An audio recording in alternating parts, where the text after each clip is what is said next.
Let's go Sunday night, and I'm ready to party.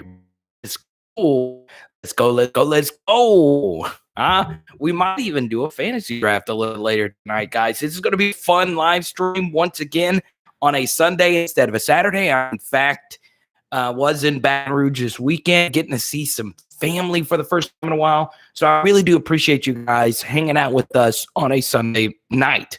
But, you know, the big story, obviously, is the scrimmage on Saturday, okay? And an even bigger story is about the guys that were not there compared to the guys that actually were there. So, obviously, you had a lot of gold non-contact uniforms at that scrimmage, but by far, the biggest star is Garrett Nussmeier. Where'd their thing go? Where'd you put it? I didn't put it anywhere. Oh. So Z has a new toy. It's a new LSU toy. And we're going to show you it a little bit later. But, you know, the biggest story to me was the quarterback statistics, right? We say hi to Mario. We say hi to Johnny. We say hi to Big Al. Raja Daja. So, you know, you Nussmeier 3 touchdowns where Max Johnson was 11 of 19. Obviously not as good. Once again, these are the stats released by LSU Sports. We don't have access to the scrimmage, so we don't really know what types of throws, if they were drops, if their receivers not running the right routes. But I have to say this, okay? The defense is always ahead of the offense in these scrimmages. They really are. And the biggest reason why is because the defense knows the plays, okay? And this even dates back to the LSU spring game, where your defense is just always going to be ahead of the offense. So don't get too carried away when you keep reading that the defense keeps dominating the offense. I do think outside of Garrett Nussmeier balling out, there is a huge asterisk next to that. Outside of that, I think the reports that the LSU offensive line is getting better is actually a really good thing. And another major takeaway was that overall, outside of Cam Wire going up against Ali Gay, and Ali Gay is probably LSU's most complete defensive lineman right now, the LSU offensive line is getting better. Now, you do get the word that Garrett Dellinger got banged up. Sucks considering he's been having a lot of positive momentum lately. You know, it does stink. It does stink. Arguing with the bus driver. Man, I wish I took a bus, man. The drive today was brutal. And it wasn't so much the fact that the drive was brutal. It's just, you know, I haven't driven a distance that far in quite some time. And I had been, you know, staying up too late while in Baton Rouge hanging out with family. And it was interesting. My family from Washington, D.C. drove into Baton Rouge to hang out with my father, who was celebrating his 89th birthday. So it was a big, you know, get together. And I don't really like traveling, especially right now with everything in Louisiana. But that was something that, you know, I needed to go do. So I'm happy to be back. And once again, apologies if, you know, I announced on Friday that the live stream on Saturday night was going to be on Sunday. So my apologies for getting you on Sunday. Now, as Trust Pumps points out, his former teammate, Brian Thomas Jr. is balling out. So I am all about some BTJ.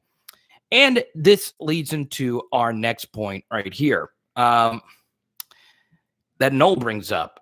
Derek Stingley Jr. and Elias Ricks did not scrimmage. And that probably has a big, like, I guess you could say that probably helped out Garrett Nussmeier a whole lot, because obviously the starters normally start weren't able to obviously play. So Garrett Nussmeier was able to feast on the backup. So it was very interesting. We say out of Aaron, Matthew, your bracelets are in the mail, and they should be heading in your direction. Once again, the mail has been, I ship out a lot of stuff, whether it's bands like this or sports cards or whatever. The mail has been really backed up because of everything that's going on. Once everything kicked back up, it's caused some more issues with the mail. But it is on its way. And Matthew, I did hook you up with some really cool cards. So once again, 1 for 10, 2 for 15, 3 for 20 if you want your Bug the Dog Power Hour LSU band. And guess what? Whenever it's in the mail, we also hook you up with some other goodie. Now it says live in 14 minutes. Is Big Al not live? I don't even under. Can someone tell Big Al? I don't know why it's saying that. That's kind of strange.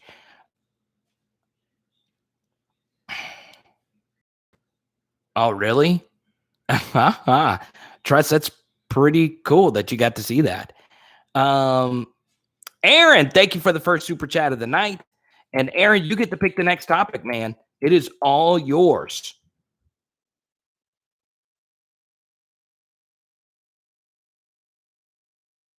Mick says he did not mention Mike Jones. Look, let me comment really quickly on Mike Jones really quickly. And let me finish this message right here. Once again, Aaron, you get to pick the next you get to pick the next topic. There you go. There you go. Just there for the fellowship. I love it, Aaron. Why is Big Al's thing? Are we okay? Hitting the refresh buttons. But yeah, this is this is a very key thing. Okay, what's up, Eric? And I really do mean this. I understand LSU being very tentative with Derek Stingley and Elias Ricks, but we also have to add that bit of context into Garrett Nussmeier's scrimmage domination this past weekend. Obviously, a lot of you want to talk about Brian Thomas Jr. One of his friends is currently watching this chat.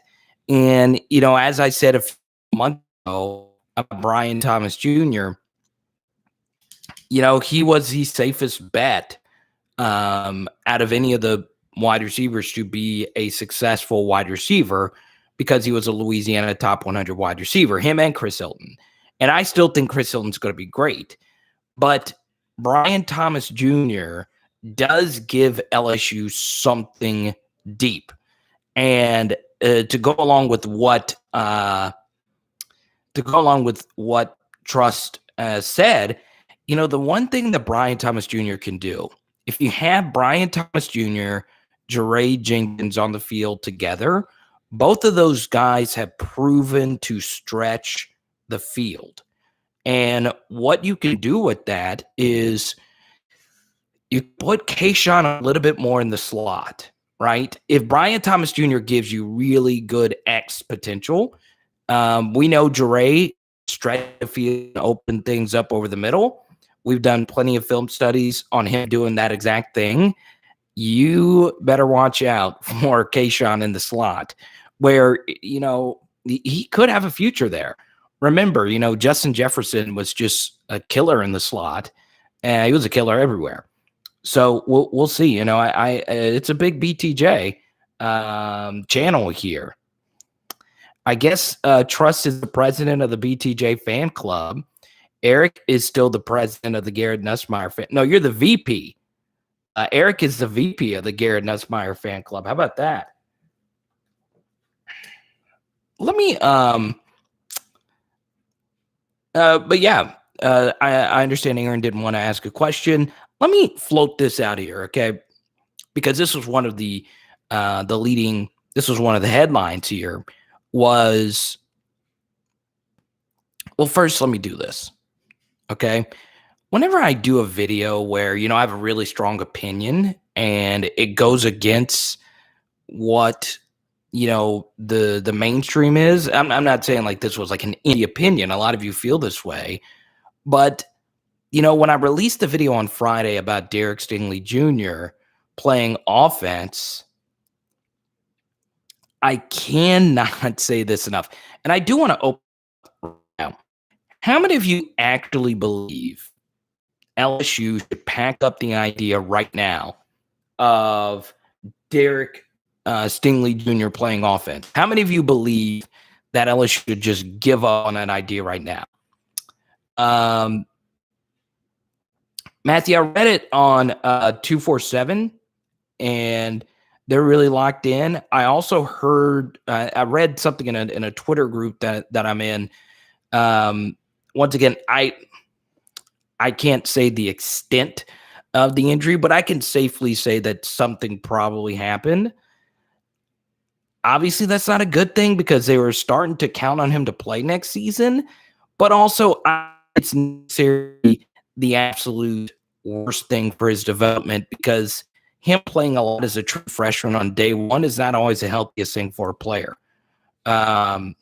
So yeah, I really do believe, and Christian, we'll get into some Armani Goon and Corey Connor a little bit later. Hit me up later with that, and we'll get into it. But yeah, I do want to touch on this because, like I always say, when I have a bowl, it's always better to do it on a live stream. Most of my videos are just like deep film studies or just topics or whatever. But I did have a bold opinion on Friday. First is I was traveling on Friday, so it was kind of hard to do a deeper video on it. But I do feel strongly about it, and it is very interesting that so Trust thinks Derek Stingley should play offense. Or no, you're saying he should pack it up. Let me do this. Let me make it simple. Okay, Matthew said he should pack it up as well. But thanks to Matthew, he also got some booger bands. Right now, type, do you think LSU should quit the Derek Stingley Jr. on offense experiment? Type Y for yes, type N for no. So if you type Y, you are basically saying Derek Stingley should give up the offense thing, and LSU should do that as well. And type N for no, if you think LSU should not about Armani Goodwin and Corey Kiner, or you could super chat it right now. I'll get into Armani Goodwin and Corey Kiner right now. So we are at near 100% so far. There you go, Matthew. I appreciate the Cash App right there. Thank you so much. That's such a huge support right there, and I can't wait to see. PHL has such a big following now in Fairhope and Mobile, Alabama. I can't wait to get back there. I think I'm supposed to be going there in the next few weeks. I got to get with Haley. I've gotten really close to her family there, so we'll get them going there. Christian thinks Stingley should, get some looks at offense. Okay.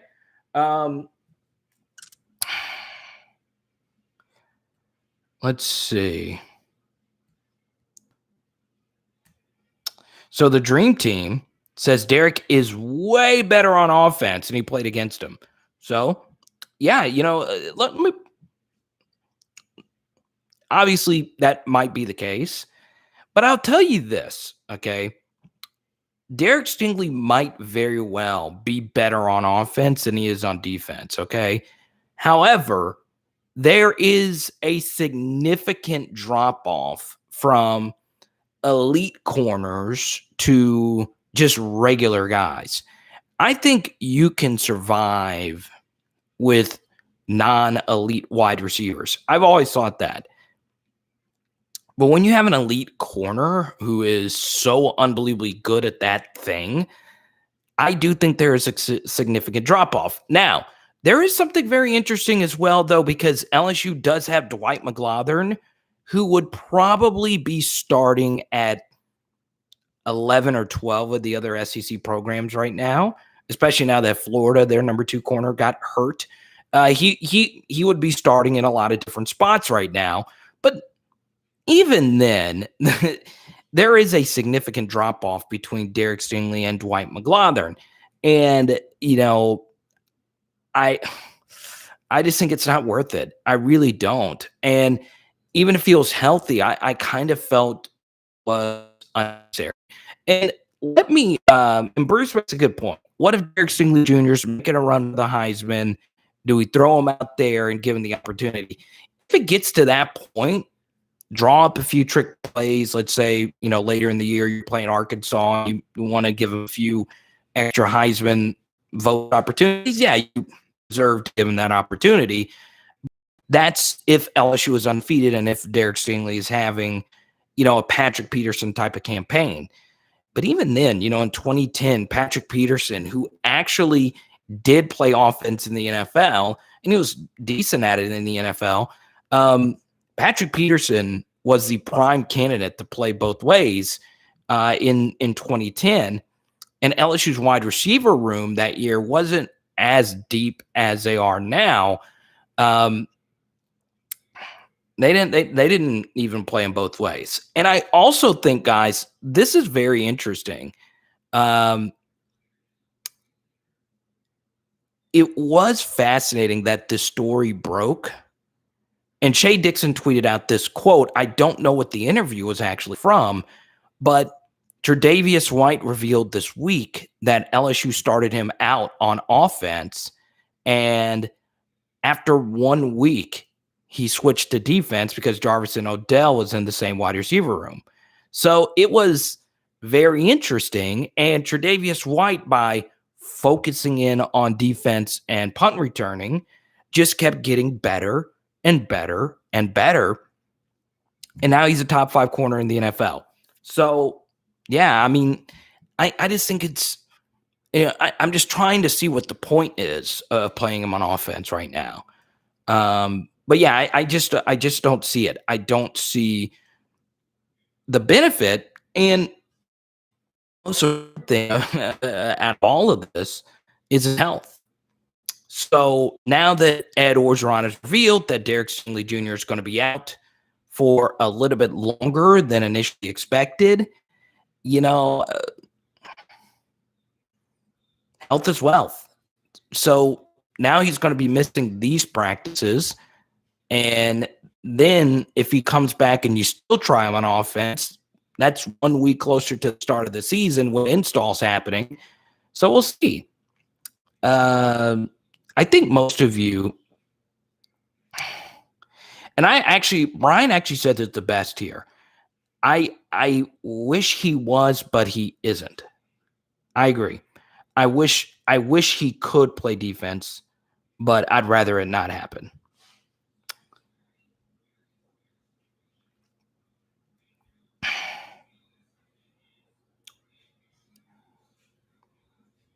What's up, Robert? Everyone say hi to Robert. King Robert is in here, our cancer warrior on PHL. And I would like to include, and he doesn't want me to say it, but I'm going to. Robert did hook us up with a very generous supporters hook up a little bit earlier. And Robert hates that when I say that. But I appreciate you, Robert, and everyone is always checking in on you. But yeah, it's very interesting, and I do think most of you want to talk wide receivers tonight. I'm getting a lot of wide receiver comments here, and it seems like Malik Neighbors and Brian Thomas Jr. are the two guys that are kind of separating themselves from the other two wide receivers, which is Deion Smith and Chris Hilton. It's hard. It's going to be hard to play. It's going to be hard to play for anybody right now. And, even though Brian Thomas Jr. is the new thing and he does project to be really good, and now that someone in the chat has said that, he's been going up against the best and still making plays, man, I'm still on the Jure bandwagon, man. I'm got back off it. It's going to take a lot for me to not believe in Jure being the number 2 guy this year. There you go, Eric, checking out on this guy, Robert, as this Johnny 5. But I'm telling you, for those in the 337, you guys have been giving me some heat for not talking about Malik Neighbors a little bit more. I understand it. I understand. Maybe I should be giving Malik Neighbors a little bit more love. It's ridiculous.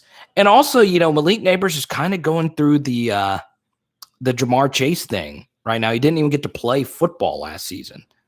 But yeah.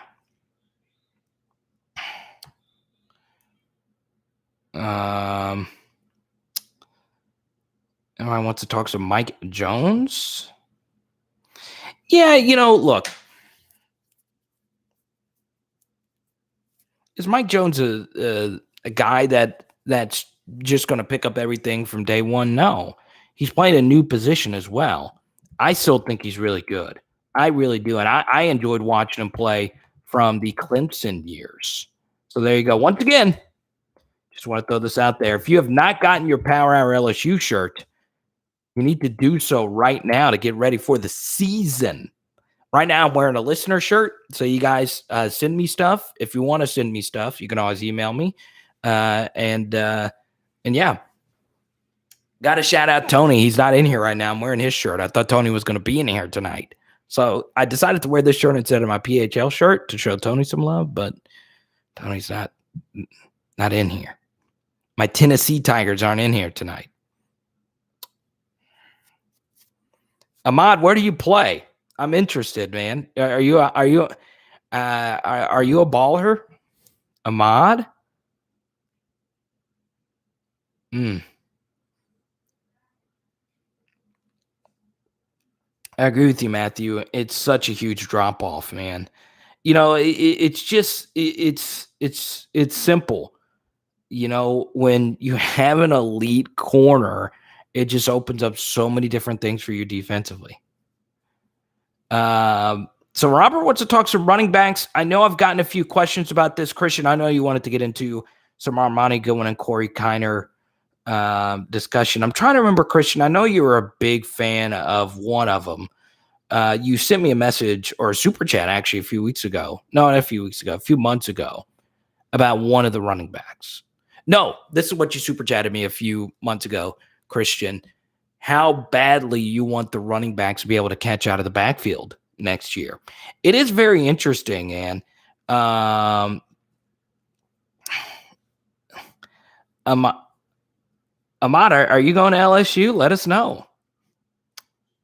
But yeah, let's talk some running backs. Let's do it.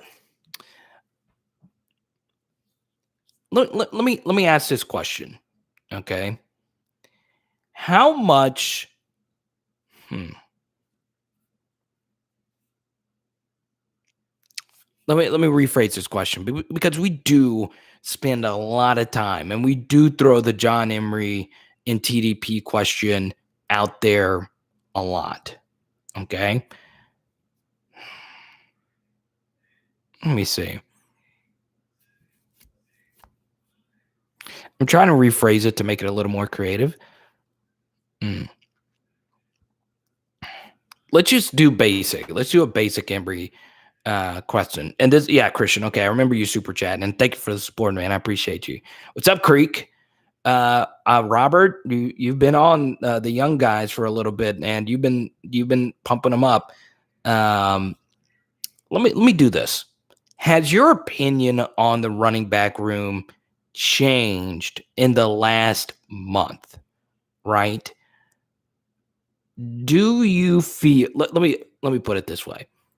How confident on a scale of 1 to 10, 10 being the highest, 1 being the lowest, how confident are you that TDP and John Emery are going to be unreal? As in, those two are good enough to be college football playoff backs. On a scale of 1 to 10, how confident are you? 10 being the highest, 1 being the lowest. The Dream Team representing Dunham tonight. He said he went up against Derek Stingley Jr. in high school. I love it. He said TDP is not good to him. He'll develop later in his career. Big Al giving it a 3, man. Big Al, one of our viewers in Alabama, I'm telling you, I have some friends in Alabama that has told me Armani Goodwin, watch out. Kevin says 0. Bruce is starting to become a Corey Kiner believer. Carvis, you are the biggest fan of the LSU running back room. I'm dead serious. But I'm going to be honest.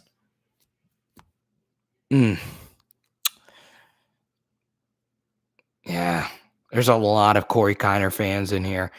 And that's been the case. I know it helped that he committed early and he got a lot of fans.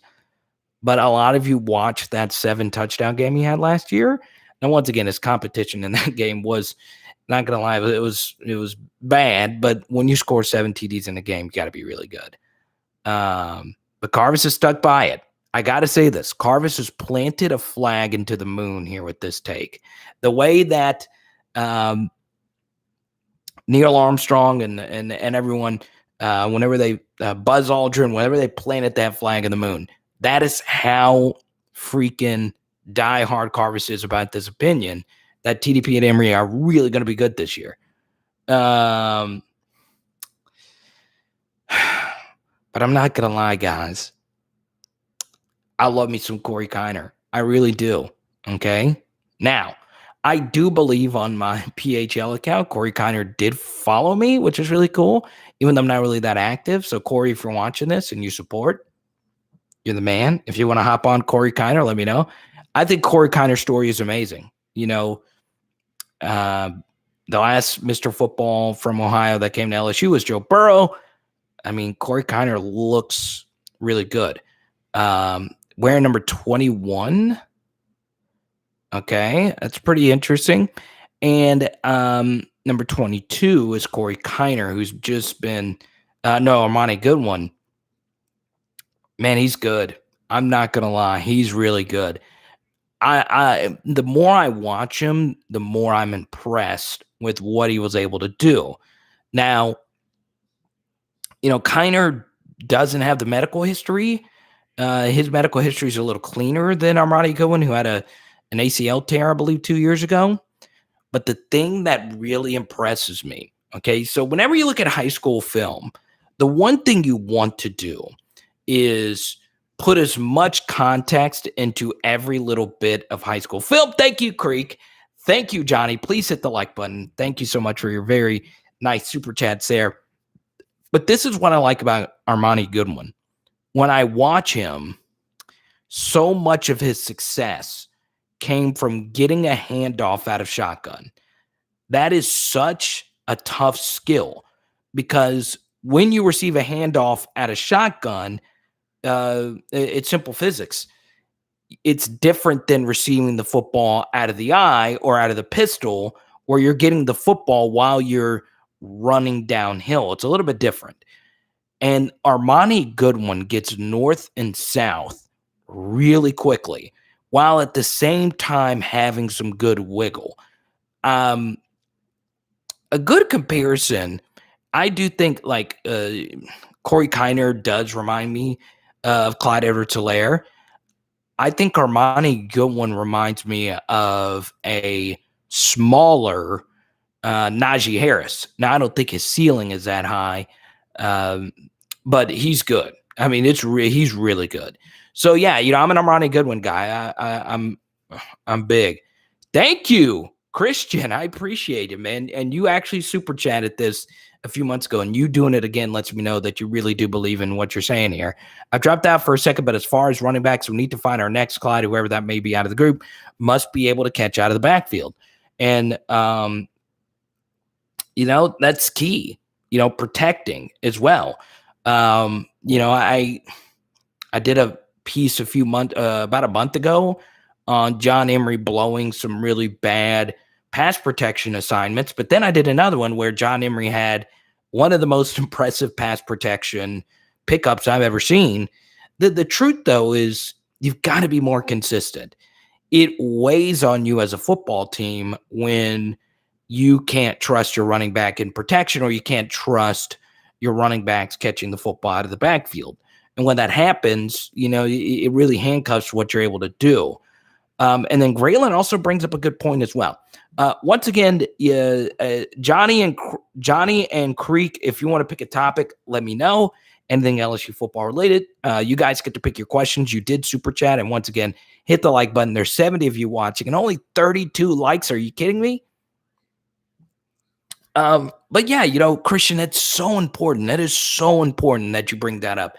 And you've brought it up a lot, and I've got to say this as well. Jake Peetz is a good coach to have. He coached Christian McCaffrey in Carolina, so that's one of the best pass catching running backs in the history of the NFL, especially in a single season. And he should be your number one pick in fantasy. But anyway, it is very interesting because I am a big fan. Okay, there we go. Robert, thank you for the generous super chat. R.I.P. Boog the dog. Man, it's been getting emotional here lately, especially with Z growing a little bit of a fan base. We'll never forget Boog. We'll always sell Booger bands. Once again, 1 for 10, 2 for 15, 3 for 20. Robert has his Boog bands.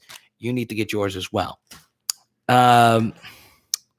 So, yeah. But it is so important. That is such a good point, though, Christian. I appreciate you making it. Pass protection, and on top of that, being able to catch out of the backfield is going to be so key. And then Graylin, as he always does, brings up another good point.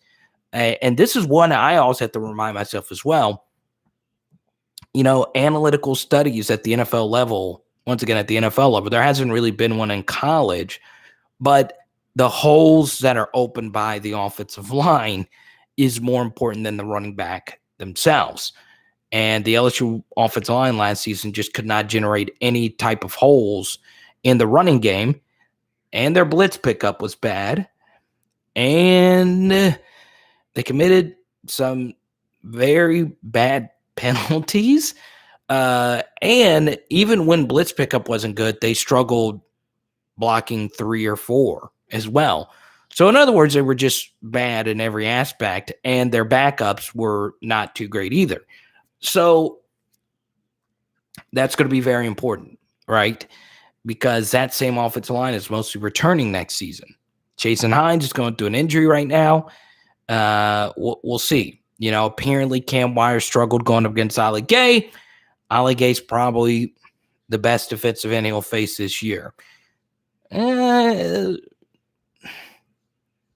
go up against DeMarvin Leal. He's more of a defensive tackle, but an end as well.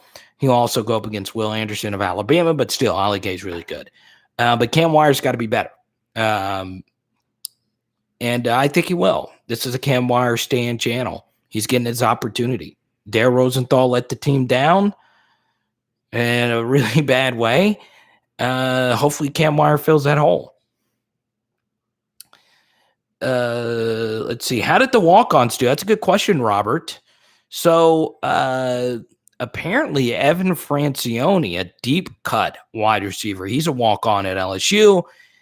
He had a few catches this past weekend. I like Evan a lot. Out of Archbishop Rummel High School, special teamer. So yeah, but outside of that, I don't know if there's really going to be any walk-ons that play. I know Pig Cage got his first little bit of action. I expect to see him on special teams, and then of course Jared Small, who is one of my favorite players. Catholic High, Baton Rouge. I've had a lot of family go to Catholic High. Former walk-on, friend of Clyde Edwards-Helaire. He worked his tail off to get to where we are now. And it would not shock me if he is the guy that starts against UCLA. It honestly wouldn't. Him starting at the Mike linebacker. You go back to the spring game. He had the better game. He had a better game than Devon Clark did. Micah Baskerville wasn't there in the spring. We didn't get to see Bug Strong in the spring game. And, Mike Jones is new to the scene. So I'm glad you brought that up, Robert. We haven't talked a whole lot about Jared Small. Number 58, we'll see. We'll see if Big Jared Small gets his opportunity. Also, if you're a jersey number guy, it's cool to see that traditional linebacker number, right? Normally LSU is like their linebackers wear single digits or a number in the 20s or whatever. I like to see the traditional, 50s. Jacob Cutrera, Perry Riley, I love it. So we'll see. Edub, yeah, we'll see. Now let's go to Johnny's question here about recruiting. We normally get into recruiting a little bit later into it. Not a whole lot, Johnny, of note. What I would say though is it would not shock me if LSU, if you see a few decommitments over the next couple of weeks. I also think right now recruits are scheduling their visits right now, which is why things have been a little quiet. They're trying to figure out which stadiums they want to go to and et cetera, et cetera. But the bottom line is, I just don't think there's anything really that new to report on that front. Nothing really significant. I will tell you this. Let me get the exact number of LSU commits right now. I think it's 15 right now. And, it's still 15. So for me, obviously, the big story is going to be Jacoby Matthews. Does he flip back? I also think the Le'Veon Moss decommitment, we haven't talked about that a whole lot. Him decommitting from Alabama was very interesting. I'll be brief on it. We'll get a little bit deeper into recruiting a little bit later, Johnny. I do want to include that while Le'Veon Moss is really, really talented, it does make you feel a lot better now that Armani Goodwin and Corey Kiner have kind of set their feet into the ground. Once again, I said this a few months ago. I felt really good about both of them. I really do. And if you feel really good about both of them and you have a running back committed for 2022 and 2023 also looks to be a decent cycle, I wouldn't worry too much about the Le'Veon Moss stuff. If he commits to LSU, fine. If he doesn't, it's not the end of the world. It's not the same as, let's say, Jacoby Matthews or Julian Armella, who's going to be a big story over the next couple of weeks. So we'll see. Let's see here. Christian got another super chat in there. Let's see. Creek wanted to ask a question about Cecil Collins. Let's see. QB Nuss and Max. Let's see. O-line is serviceable right now. That's good stuff. Robert wants to talk QBs. All right, we'll get into QBs in just a second. Let's do tight ends really quickly. Let's talk tight ends. I know Cole Taylor is a starter, but like I said before, I see a special year coming for Jack Besh. He is so athletic. Your thoughts? Good question, Christian. Let me start with Cole Taylor. We've done a lot of film studies, and we have brought it up quite a bit that Cole Taylor's blocking against Ole Miss and Florida was bad. Now, I always included that isn't a shock. He was a true freshman. Eric Gilbert put him in a bad spot. He was forced to play, and physically he wasn't ready to block grown human beings. Not many human beings are ready to do that as true freshmen. Now, if Cole Taylor struggled blocking as a true freshman and he was a tight end, and now that Jack Besh, who has never played tight end before, it would be hard to expect him to be an elite blocker as well. So until you actually play games, it's really hard to get the blocking aspect of it down. Everything's just moving so much faster, even in a scrimmage. So while I am really high on Jack Besh, and I think he'll be a really great future All-SEC Tiger, you might have to wait for year 2 to happen. Now, Christian, to your point, could there be a scenario where Jack Besh overtakes Cole Taylor as he's starting tight end? Yes, but I also think LSU is not going to be married to 11 personnel all year. I don't think that they're going to run 11 all year. I think they'll run some 10 personnel where it's 4 wide receiver sets.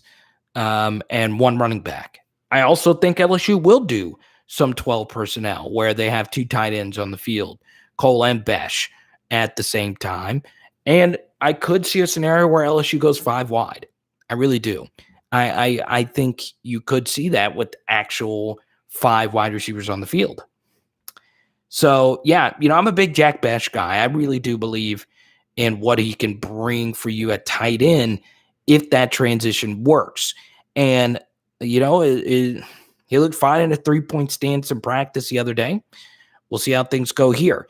The one thing that was very interesting, Christian, and I'm glad you brought up the tight ends, is last year LSU did a lot of wham blocking with their tight ends. Okay, so what that and wham might not be the exact term, but essentially what that means is the tight end was essentially the fullback. He was the lead blocker.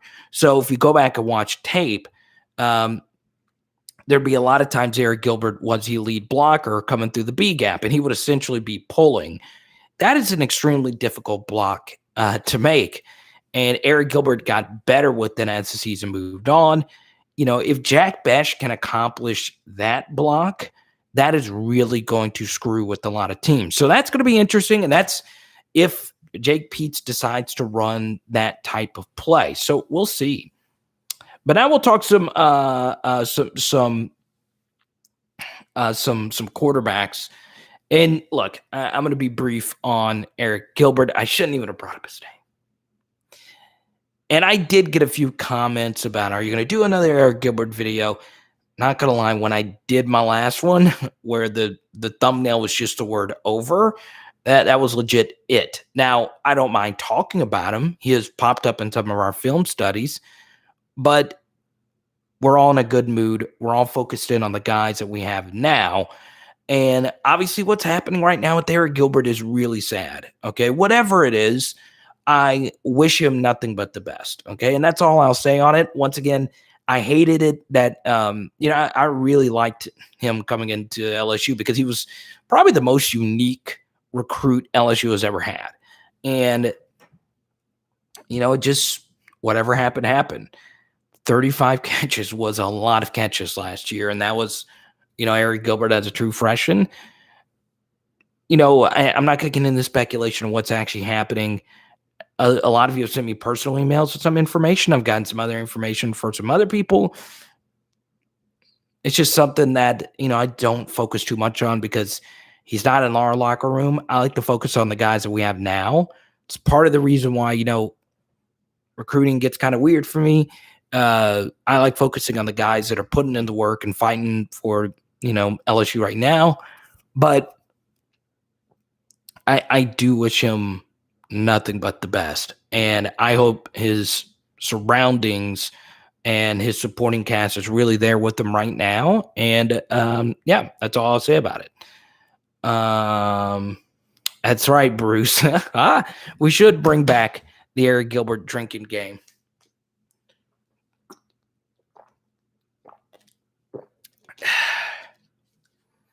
Sage Ryan. I heard he's had a good camp so far. But here's the thing about Sage as well. Look, we're only a week and a half into it. This is the first week and a half that he's had his pads on. I think I also saw Matthew Langlois didn't really dress out and play. Remember this, Sage Ryan was hurt a lot last season. And he's, this would be his first year really focusing in just on one position as well. You gotta, it's what I'm about to say is going to be really weird, but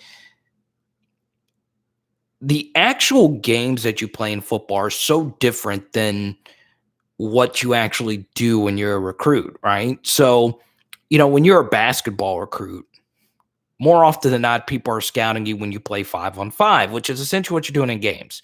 Most of the scouting that happens, though, in high school football is when you're actually playing a position, you don't actually play that much in high school. So Sage Ryan did play both ways, but it's such a completely different mindset playing one position compared to two positions. So For instance, one of my favorite players in the class of 2022, he committed to Texas A&M. He was initially committed to LSU, is a guy named Bryce Anderson. Well, he's really only played quarterback in high school, but he's really freaking good, and he's really fast, and his ball skills are amazing. Well, he's only played really quarterback. So there is a transition that you go through. Be patient with Sage. If he plays a lot early and struggles, that's going to be expected. He was banged up at the end of last season, but I still think he will eventually find his way on the field for LSU. How do you catch a unique rabbit, unique up on him? How do you catch? Oh, Big Al. I love it. But yeah, I wouldn't worry too much about Sage right now, though.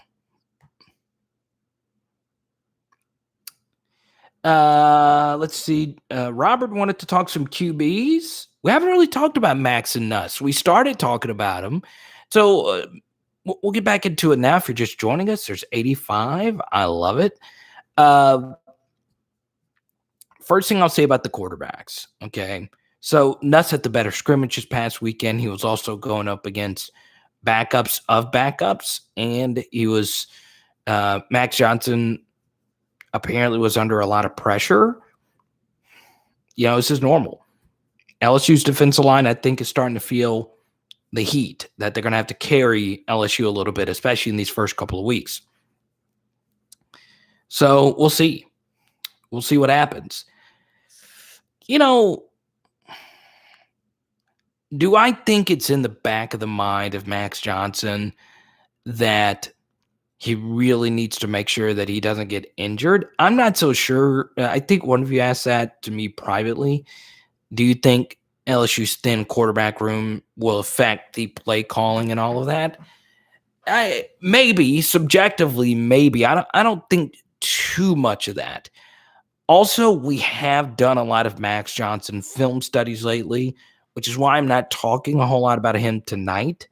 But I will tell you this. There is one more Max Johnson film study I'm going to do. This next season, his throwing chart, and I showed you his throwing chart in our last Max Johnson film study, it's going to need to be a little bit more diverse. He's going to have to, spread the football around a little bit more, going into next season. Now, it's not easy to do. Going to your second and your third read takes, hundreds of snaps and games to develop. You have to, become an overall smarter football player. And and as a freshman quarterback, you're just not going to have the same knowledge you're going to have as a sophomore or a junior. I also think Max Johnson, as far as stretching a defense is concerned, we'll see. We'll see. There are some throws that we showed you last season, or we showed you in our last film study. Even though Max Johnson played, quite a few snaps as a true freshman, he did not attempt a pass over the middle 20 yards or deeper. Okay.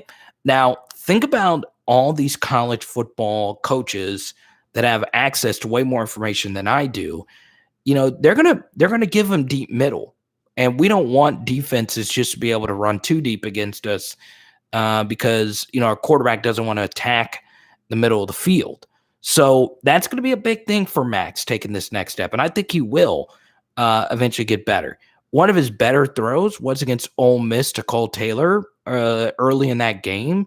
He seamed it. It was beautiful. It's going to be interesting. I'm diving deeper into Max film. I do find this very interesting. PJ says, I want Nuss to start right now. Fantastic. I was wondering where you were. Jason, what's good, man? Jason just took his son on the Tiger Stadium tour. We're at 99 viewers. We haven't hit 100 in quite some time. Now we're down to 95. It was because I shouted you out, Jason. What's up, Jonathan? Good to hear from you, man. Jonathan, I think I got your email earlier, Jonathan, but I was driving, so I wasn't able to respond to it. But I did read it really quickly. when I took a stop, and that meant a lot, Jonathan. Thank you so much. But yeah, it's going to be so key, right, for LSU to really, develop this deep passing game, and it's going to be key. Alan, was good.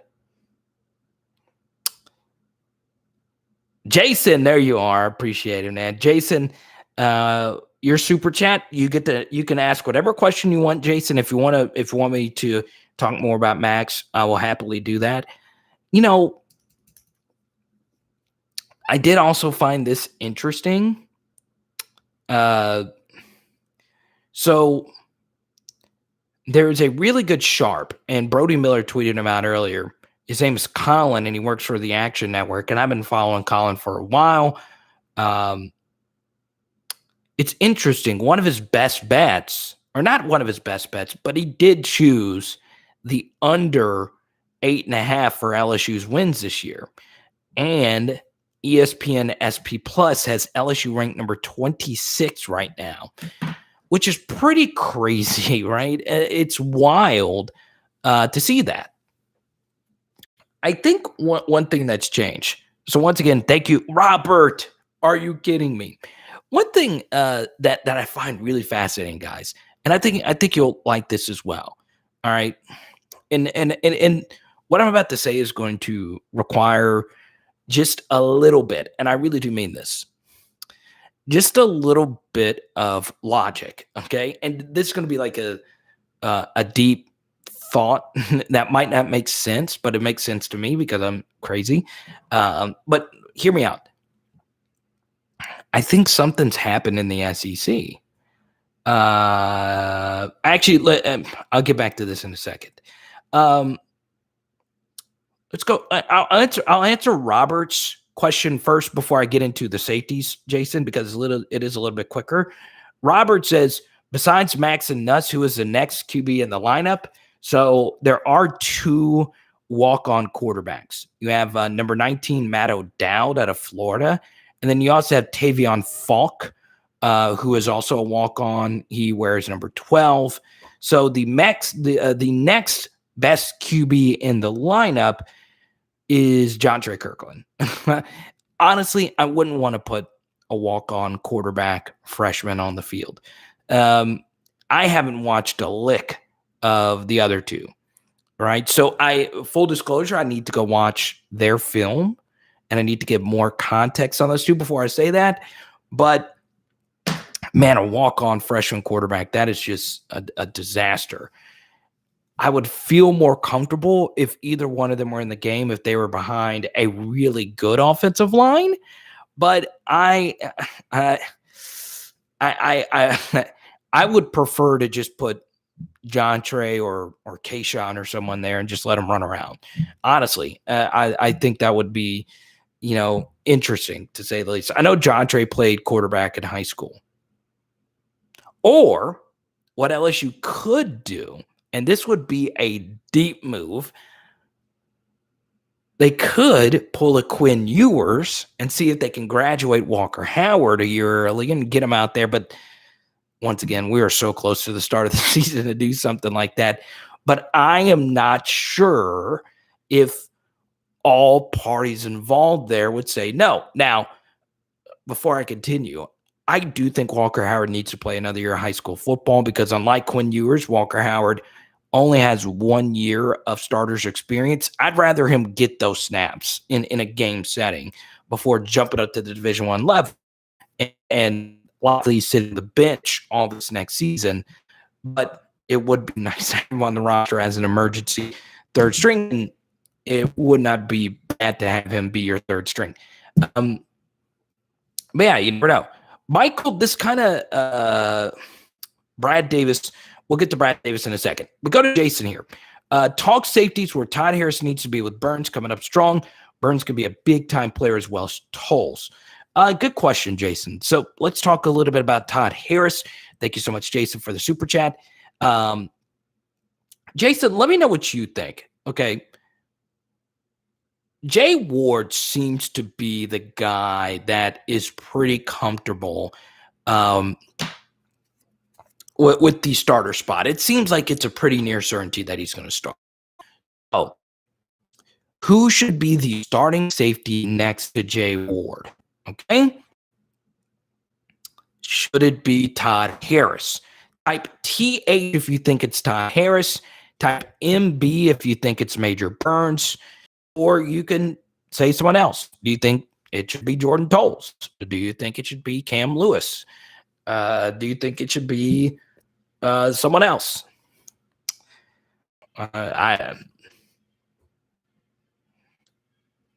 Johnny's in on the Todd Harris train. Roger's in on the Major Burns train. I'll tell you this. Adam's a Major Burns guy. Ooh.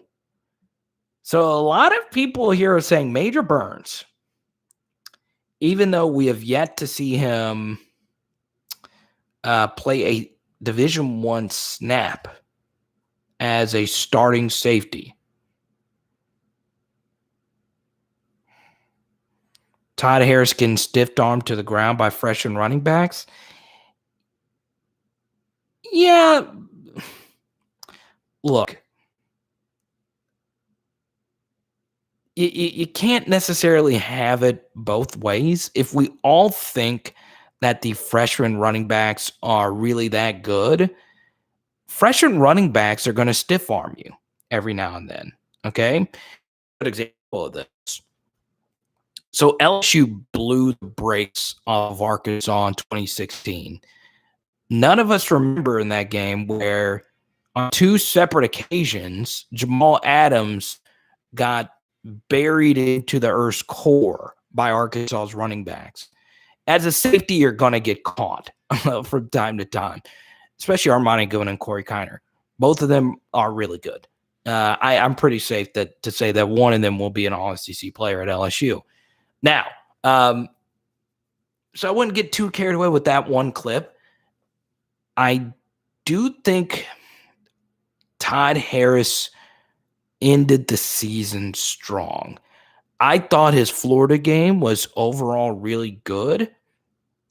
I'm a little shocked that they didn't bail on Mo Hampton a little bit quicker in that game, which was still kind of shocking to me. His Ole Miss game was spectacular. So yeah, I'm leaning Todd Harris for now. Remember, it's a long and we 100 viewers. That's awesome. That is so cool. I really do need all the support. I appreciate you guys. Thank you so much.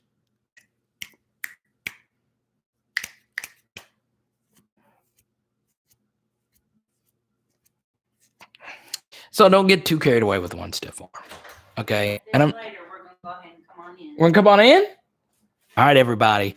You're gonna love Z's appearance tonight. You want to see it? So this is Z's new toy. My mom got it for her this weekend in Baton Rouge. She's loving it. Oh,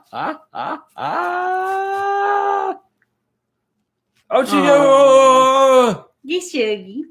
It gets so shaky. Look, Z, you're right in there. Go on ahead. She's going to bed, guys.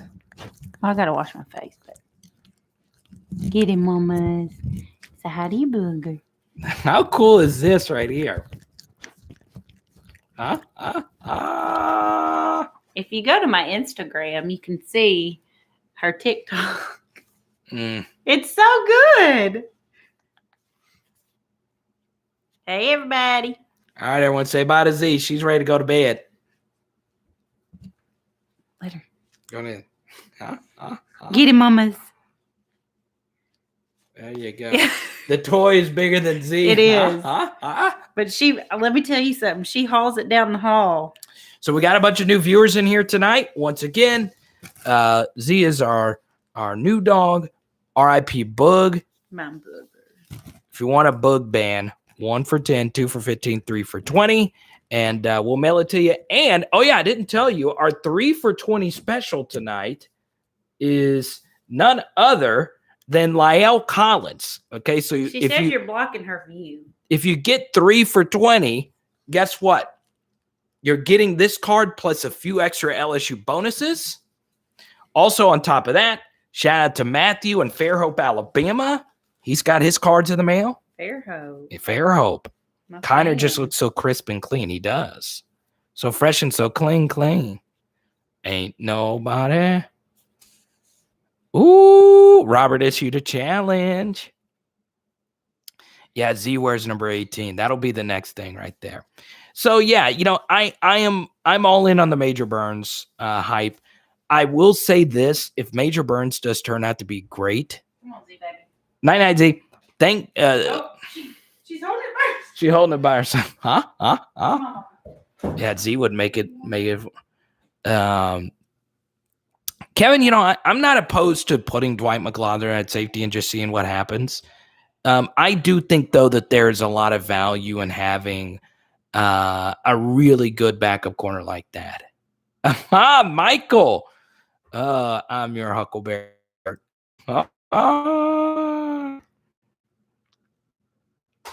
Robert, we already got you right there. Robert, you don't have to mention. You don't have to. You've done so much to support us already. So Robert not only has his bands, he also has his PHL shirt. So once again, if you get 3 bands for $20, Lyle Holland's card is coming with you in the mail. And we also hook you up with some other good goodies. Yeah. Jonathan, we will work on that. The Master Blaster. Boom. Boom, boom, boom. Tell them, DRC, let them know that the PHL shirts are so freaking dope. They really are. They really are. The Master Blaster's here. There you go. Adam, how do I get the booger bands? There you go, man. Just shoot me an email. Adam. Shoot me an email, Adam. Send me your address. And because at the 3 for $20 deal, even though that's not quite $20 because YouTube takes some of that out, I don't care, Adam. You're a new channel. You're new to the channel. So, Robert, thank you so much for the generous super chat. Robert hooked you up. So, Adam, shoot me an email with your address. That's all your information is private with me. And you are also getting, arguably, the greatest LSU offensive lineman of the past decade is this man right here. And you, Adam, you're getting this card in the mail. Robert, thank you so much. We appreciate you, man. I love it. Guys, don't you just get this tingling feeling when Robert's in the chat? And we're so close to the start of the season. Freaking fighting Tigers of LSU. You know what's funny? I am really happy. No, Tony, we didn't get to do a live stream on Saturday. I was in Baton Rouge visiting. For those that don't know, I was in Baton Rouge this past weekend visiting some family I haven't gotten to visit in 5 years. And you guys know how that is, right? You don't get to see some of your closest family if they live in a completely different time zone than you. And it was really emotional for me. So I appreciate you guys hanging out on a Sunday. Where you buy the merch again. Your booger bands, you could super chat 3 for $20, and then you send me an email.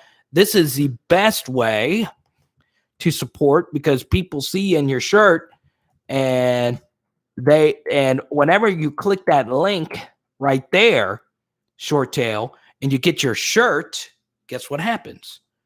People are like, oh, what is Power Hour LSU? So that's always a great way to support us by getting that shirt. And we also have some new ideas. And we also have a new fantasy football partner. And we'll tell you more about that a little bit later. Okay. We did our first fantasy draft on Tuesday. It was a lot of fun. It really was. Okay. So, Creek, I'm just excited to see LSU football. I'm excited to see Max Johnson getting this opportunity. And I do I do want to include this, okay? No, Tony, you can't come in here and say, oh, Tony, you got to entertain your wife. I see you, Tony. Huh? Tony, this is entertainment right here.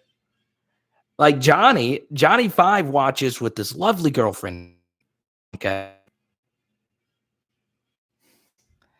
Big Al, you're my guy. Matthew, no. what we could do so for those that don't know, we have teamed up with our friends at Underdog Fantasy. And if you're outside the state of Louisiana, you can participate. There's 8 states where you cannot participate with Underdog Fantasy. More than likely, unless you are in Louisiana, you're probably able to participate. I think it's Louisiana, Washington, and a few other states. So, Matthew, you're going to be in the next league, man. Congratulations. Johnny Five, I'm not going to lie. Johnny Five is like the biggest fantasy footballer, but he is in the state of Louisiana, unfortunately. Not unfortunately. I wish I lived there. Every time I'm in Baton Rouge, I'm like, I want to live here. I want to live here. All right. But yeah, we will do another fantasy draft. We might do one. We might do one a little bit later. So Matthew, yeah, we'll do another one soon. Let's see here. But yes, if you go to Underdog Fantasy, this is a great way to support the channel. If you go to Underdog Fantasy and sign up, if you use my promo code, Carter, okay? This is it right here. That's not the promo code. That's the promo code. Use the promo code Carter if you go sign up on Underdog Fantasy. When you use that promo code, all you got to do is deposit $10. They give you $25. So they're giving you $35 whenever you sign up, right? So promo code Carter, go right on ahead and get up to another $25. And what's really cool about Underdog Fantasy is it's not regular fantasy. It's best ball fantasy, where all you do is draft your team. And if you score the most points at the end of the year, you win the league. So Underdog Fantasy is my favorite type of fantasy. It honestly has, I've gone back and forth on it. The reason why I like Underdog so much is because my favorite thing to do is draft. I am a big fan of drafting, and that's it. I don't like the week by week or this guy gets hurt, waiver wire, we get busy. That's the best thing about best ball fantasy. Now, I really do like regular fantasy where you got to keep up with everything. I like that too, and I will always do that. But that's a great thing about Underdog is you are drafting and you're essentially just not mock drafting, but that's essentially what you're doing whenever you do a mock draft. So it's obviously great. Okay, so Robert makes a good point. How come some of the Alabama offensive linemen don't come here for playing time? This is a good question, okay? And this is why it was very important for LSU to switch up their offensive line coaching, okay? This is Creek. It's we actually did start the live stream a little bit later, so I can understand, Creek, you wanted to go to bed, but we're just getting started, baby. I'm just now fired up. I'm just now where we are right now, okay? I'm just now getting to where I don't know. I feel like I'm hitting another level right now. Let's go. Put me out there, coach. Let's go. Let's freaking go. But anyway, this is a good question that Robert brings up. Creek and Shreveport, get some good sleep tonight. My North Louisiana Tigers. Let's go. I was in Ruston a little bit earlier today. I love me Ruston, man. Ruston is grown. Ruston, Louisiana, stand up. Let's go.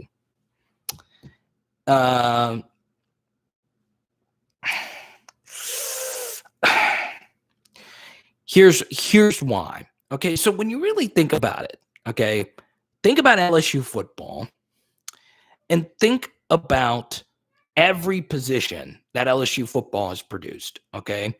So, and think about LSU football in the NFL right now, all right? So in the NFL right now, you can make a strong case that LSU has been a top 10 Division I school when it comes to producing linebackers. They're definitely top 5 right now in the NFL. Okay. Debo Jones, Devin White. That list goes on and on. Duke Riley, whoever you want to mention. Definitely LSU is top 10, if not number 1, when it comes to defensive backs, right? So Tre'Davious White, Christian Fulton, Patrick Peterson, Tyrann Mathieu. And defensive line, LSU, not too dominant on the defensive line, but they still do produce a lot of really good defensive linemen, okay? They just do, all right? So Daniil Hunter, Ricky Jean-Francois, whoever you want to mention, Devon Godchow, still in the league right now. This is just off the top of my head. Obviously, wide receiver is probably LSU's strongest position on offense right now. Quarterback, LSU just produced Joe Burrow, so LSU's got a little bit of quarterback aura around him. Offensive, at running back, LSU has a lot of running backs in the NFL. 3 were just in the last Super Bowl. And specialist, LSU's had a few punters in the NFL, and then there's not many specialists that make it to the NFL. And LSU has a lot of special teamers in the NFL, so special team specific guys. The only position where LSU doesn't have a top 10 brand in the NFL is offensive line. And that is probably the biggest reason. It's a good question, Robert. So let's say the state of Louisiana. The state of Louisiana, while they do produce a lot of great players, they don't produce as many offensive linemen. Now, they do produce some good offensive linemen, including this guy right here. And Adam, this is going to be your card right here. So they do produce a lot of really good offensive linemen, right? The problem, though, guys, is as great as the offensive linemen like Lyle Collins or Ethan Posick or whoever, and Alan Faneca just not going into the Hall of Fame, you do have to bring this up. And once again, I don't like this stat, but it is a stat, and it is true. Alan Faneca, who was just in the Pro Football Hall of Fame, like he just got inducted, was the last LSU offensive lineman that went in the first round. And that is 1998. So that was the last time LSU had an offensive lineman go in the first round. And, you know, that wouldn't sound too bad until you go to the second round, where since 1998, LSU has only had 2 second-round offensive linemen, and that is Ethan Posick and who can guess the other second-round offensive lineman since 1998? A little hour-long trivia right here, okay? Can someone name the other offensive lineman since 1998 that was the second-round pick? So Ethan Posick was one of them, all right? Alan Faneca was the first round. Could someone name the other? Now, Lyle Collins probably would have gone in the first round. I don't want to get into the drama that was surrounding Lyle Collins at the time. So he got a little unlucky in that aspect, but still. And Grayland's already got it right. All right. It was Andrew Whitworth was the last second round. Ethan Posick was the last second round, but Andrew Whitworth was also a second round pick. Cushenberry was third round. Damian Lewis was third round. LSU's had a lot of third rounds, and they've had, Trey Turner, who turned out to be really good. And they've had Will Clapp was a 7th round. He's been a really good pro for the Saints. It's just not LSU's brand. That's all it comes down to. Louisiana doesn't produce a ton. You look at some of the best offensive linemen that have come out of Louisiana. Obviously, Lyle Collins is one of them. But let's take Will Blackwell, for instance. West Monroe, North Louisiana. He started his career at LSU, I believe, as a defensive lineman. So it's the number one thing is it's really hard to get the elite guys on the offensive line. A lot of them do go to the same schools, but it's just one of those things. You can't be, you can be, but at the same time, you can't just be unbelievably dominant at so many positions, all right? And LSU is dominant, not good, not great, but dominant at pretty much every other position except for that one. Like, that is pretty unprecedented. So I think that's part of it as well. Now, how does Bama get all these 5 stars? Well, look at their first-round success recently. They put a lot of these guys get drafted in the first round. It's going to take a miracle for Evan Neal to fall out of the first round next year. They had 2 first-rounders in the last 2 years or 3. I don't even remember. They've had a lot, though. They're just good. They're just good at producing offensive linemen. Plus, they're Alabama. So, yeah, I hate it. Nick Saban figured out that it's good to have those guys. And the good thing about getting really good offensive linemen is that they play every snap. So it helps. But yeah. So yeah, LSU's just produced so many just elite players everywhere except there. Now that doesn't mean they're not good. It's not a criticism. And also you can have a really good offensive line without the NFL guys. And I've shared this on I think 2 or 3 other live streams. 2007 LSU offensive line is arguably to me top 5, if not the best of the modern era. They had no one really lasted in the NFL. That was a really good group. So the thing is, we're asking the LSU offensive line to be Bama good when in reality, the first thing we need to do is just get the assignments right. Last year there was just so many blown assignments. Also, something else, and I'm glad you brought this up, Robert. I do want to bring up one player's name, right? Because, Dare Rosenthal's gone. Liam Shanahan does need to get better. At times he was overpowered, and I have, hammered down on the Jason Hines point a lot on this channel. And Austin Deculus has been put through the ringer, and everybody needs to step it the heck up. But Ed Ingram was a lot more inconsistent last year than I initially thought. And, we really need Ed to play unbelievable next year. And it's not just, playing better games. It's every snap, not having these random weird snaps where, you just blow it. We need Ed Ingram to be a lot better. And I think he will.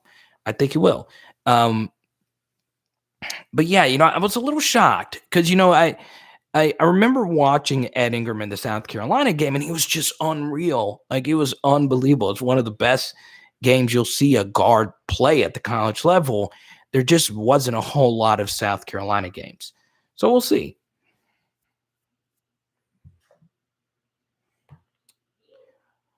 But yeah. Graylin was the first one to get it right. But yeah, Bama just does a good job recruiting the position. Got to give those guys a lot of credit. And, we'll see what happens. Robert, that was a good question with your super chat. I appreciate you. We lost a few viewers talking offensive line. If you're still watching right now, that lets me know you're a real diehard. You'll listen to some diehard offensive line content. I'm feeling good, guys. When I was in Ruston, I was able to get a Rotolo's calzone. Okay. And Carvers makes a good point as well. Will the scheme be more offensive line friendly? I saw a very interesting. There you go, Marcus. Marcus matching Robert's super chat tonight. I love it. What's up, Marcus? Good to have you.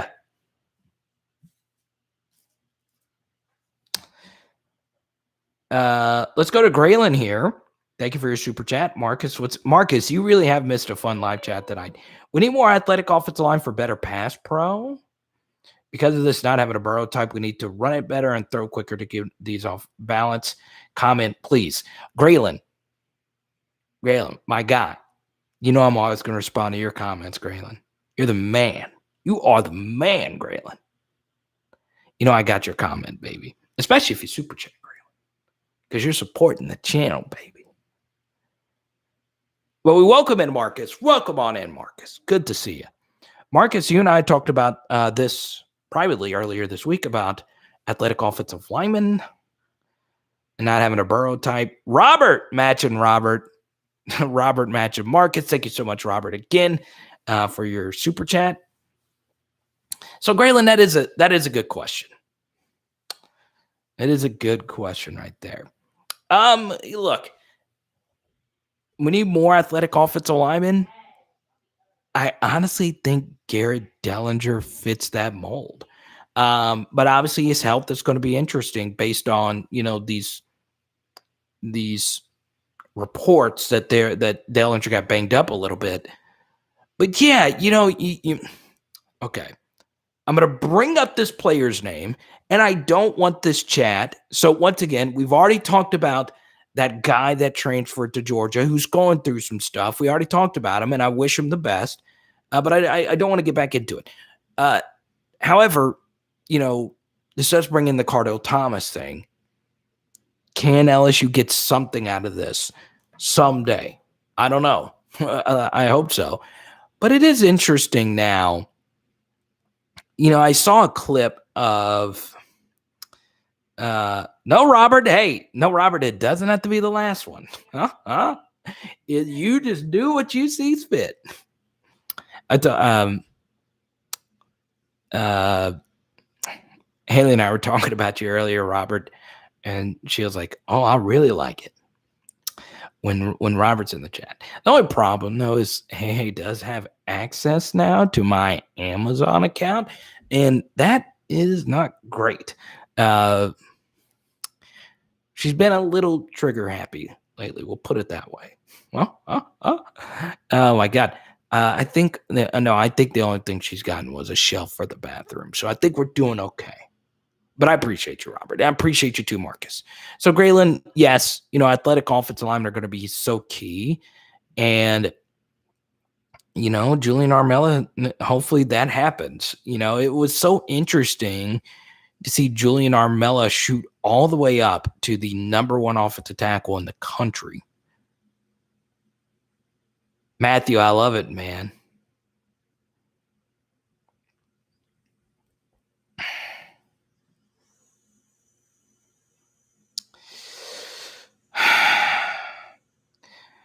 Alan, it does seem like that. And I think it is. This is going to be an oversimplification of your comment, Alan, because this does go along with Graylin. And Graylin, let me know if I'm answering your question good enough, because the play calling, to go along with what Carvis said a minute ago, is going to be so key for all of this to work together, right? We need to run it better, which would obviously help out, and throw quicker to keep the D off balance. Yeah, those are great points, Graylin. And honestly, to add on to it,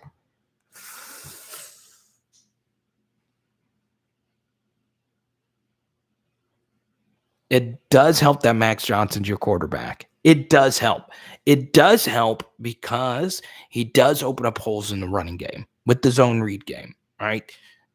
He holds that defensive end. And honestly, that was a big difference in the Florida game. That opened up a few holes. And I honestly think the LSU running backs also left some yards on the field because of it. So, yeah, Max does open some things up in that aspect. So, yeah.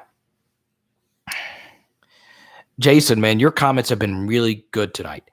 Do you think Greg was content starting a starting 5 and 2 backups and not so worried about developing? Yes, I do think so, Jason. I also think, and this is just bad coaching all around. And this is not only James Craig. This is also this is also on Ed Orgeron some. Here's my issue with how the LSU offensive line was handled last season. Number one, I don't like to comment on people being out of shape, but the LSU offensive line did struggle with the snap count and some of the chaotic nature of LSU's games last season. So in other words, LSU's offense last season was the worst in the SEC on plays per drive. They had the most 3 and outs. So that means with all the pick sixes and kickoff returns and just fast-paced games, the LSU offensive line just couldn't keep up, right?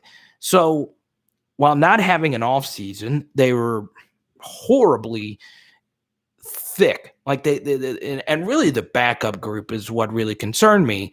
And the game was just moving too fast for them. And sometimes that happens. My issue became, though, was some of the starters on the LSU offensive line last season, even if your backups are unplayable per se, And that was something that I got a lot of from people I trust that knows a little bit of the inner workings of LSU football. I don't rely too much on source information, but I did reach out about this because I was like, hold on, I'm looking at this. What's the deal? Why aren't we subbing some of these guys out? And the answer that I often got was, number one, the backup offensive line just wasn't playable. And number two, and this was the one that was really troubling, right? The backup offensive line was unplayable. But number two was we wanted to see if the chemistry would eventually gel together. So the offensive line was getting all these reps, and, at some point they're going to be able, to figure out the communication. The only issue with that is it never happened. And, some of the offensive linemen were playing so bad that they were literally unplayable. It was costing LSU games. And, I just didn't understand why James Craig or Ed Orgeron didn't, or anyone really didn't sub some of them out, because they were obviously worn down, beaten down, and I would have played more of them. I simply would have.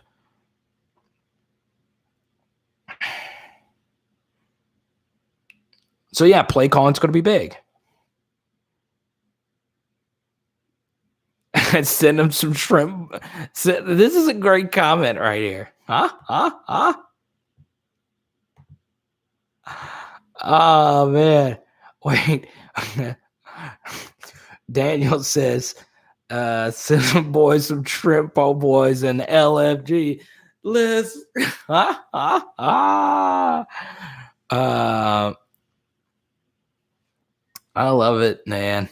Daniel, yeah, we've just said, you know what? I'm not going to lie. I think that would help, because there are some Midwesterns that has never had like shrimp po' boys before, like real shrimp po' boys. So when I was in Baton Rouge this weekend for my grandfather's 89th birthday party, y'all, they had the little fried crab claw things that every time you eat it, it has that white, what is that thing called? Is that the actual, anyway, they were good. I had fried shrimp, fried crawfish tails, boudin balls. It was great. But if you've never had that, that'll turn you into, that's an out-of-body experience.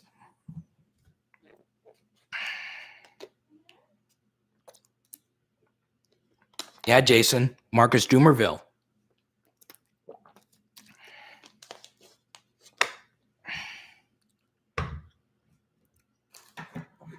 Matthew, that's a good question. Once again, okay,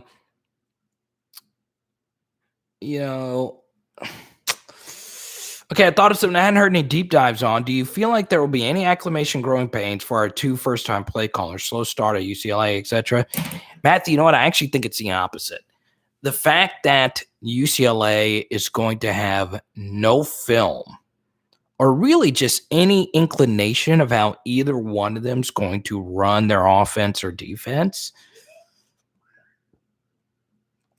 that's going to make it tough to stop. Now, as a play caller, you can kind of, if you know that they're going to run 4-3 and all that, that helps out some.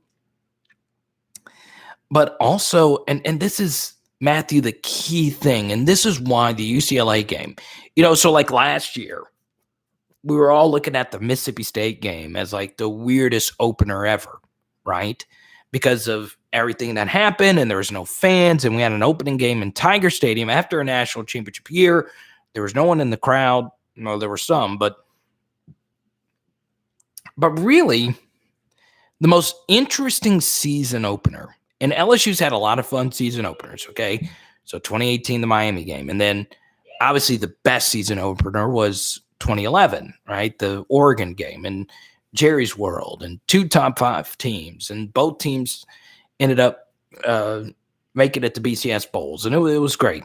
However, this year is the most interesting season opener, Matthew, because the UCLA Bruins play a game the week before LSU plays them. They play a game in week 0 per se. And that's going to obviously make things a little bit easier for the coordinators because they're going to have some film for UCLA going into that year, into that game. So that obviously just changes that specific question up a little bit. Matthew, I think the toughest stretch for Durante is going to be if the games go on schedule, Florida and Ole Miss back-to-back weeks. That's going to be brutal, going from Dan Mullen to Lane Kiffin in back-to-back weeks. That's asking a lot for any defensive coordinator to be, dominant. One of those guys is going to get you, and we just hope that we're on fire on offense for both of those weeks. So, yeah. I like that music. Crab claw appetizer. I haven't had Copeland's in forever.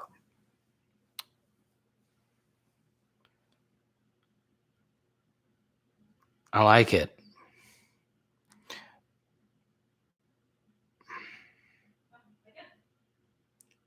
Yeah, Marcus, and here's the thing, UCLA week 1, what if DTR has a big injury, their quarterback? It's going to be interesting.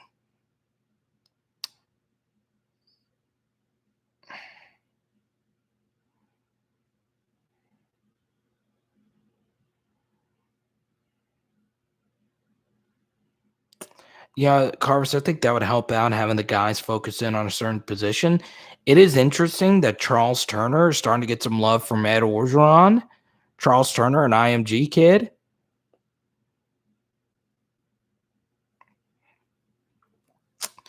I don't know what's up with Thomas Perry. I'm pretty sure Thomas Perry played against Florida on field goal teams. So I give him a lot of credit for that. And I know that sounds crazy. Well, it's only one snap, but the fact that he was ready to go with all the injuries on the offensive line is pretty good.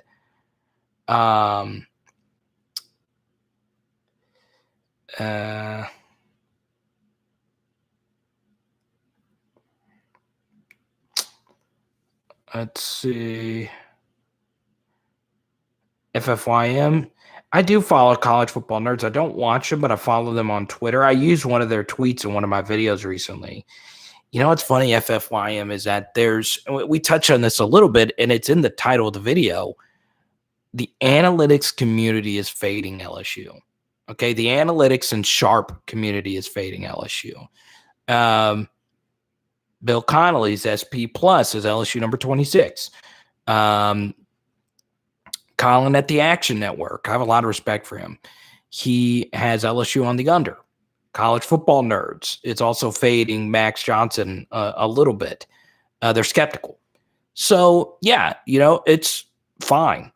That's a good thing about those services. You get a lot of these really good national neutral opinions. I'm an LSU fan. So, obviously, I'm going to go into a season a little bit more optimistic. But there are some and as many of you know, just watching this channel, there are some legitimate concerns we have about this team. And that's why a lot of you come to this channel, because here, all of us, I would say 90% of you are LSU fans. We have fans from other schools watch our stuff. A lot of you have your own concerns. Some of you are a little bit more concerned about the defense than most of you. Some of you are a little concerned about Max.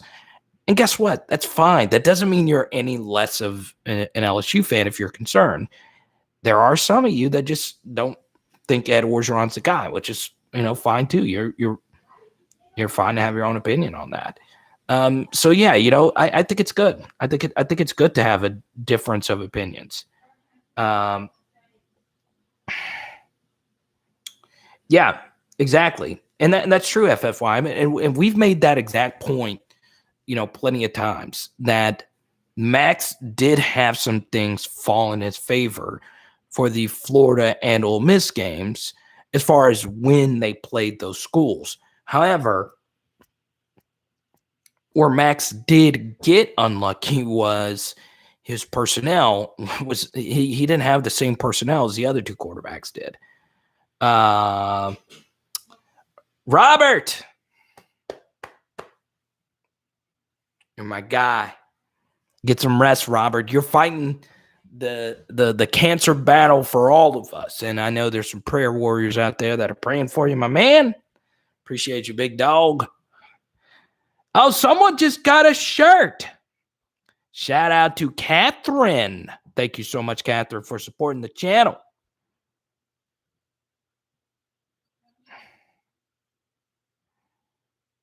Good night, Robert. We'll see you on Tuesday, my guy.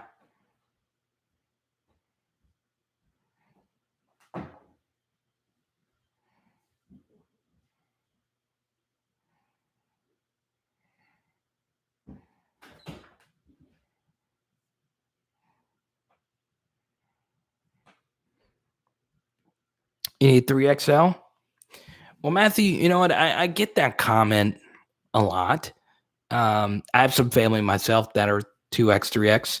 So here's what we're gonna do. I'm gonna look into some other merch because I think the biggest is 2X on here. So I'm gonna work on that week because I know a lot of you have brought that up that you want to support, but you can't get it because of the 3X. Johnny out in River Ridge says, "I feel your pain."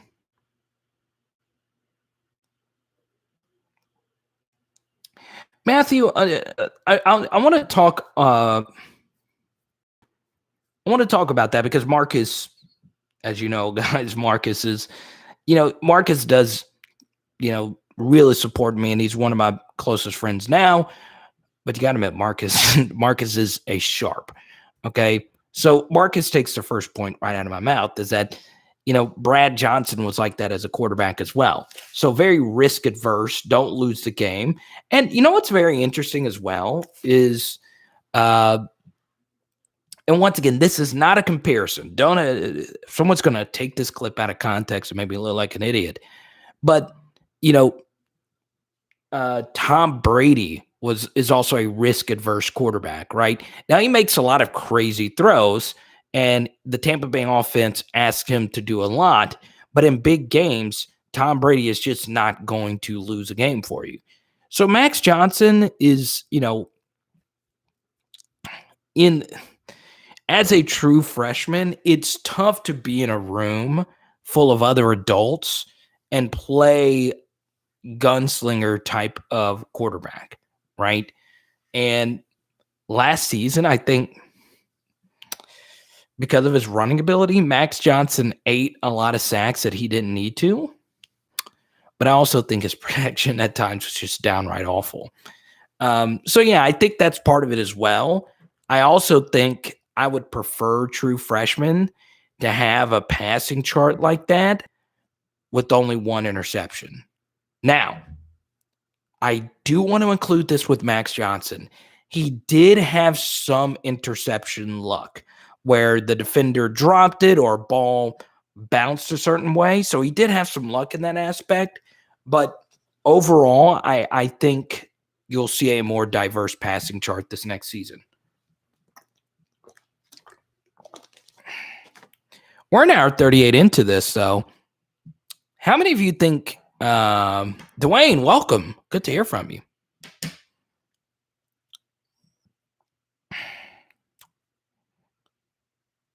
You wear your bug band every day? Johnny, you and Robert were the first two to get bug bands. Let's go.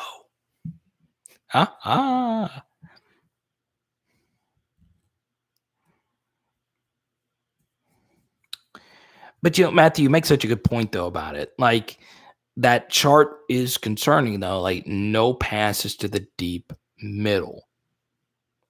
All right. And that was Miles Brennan.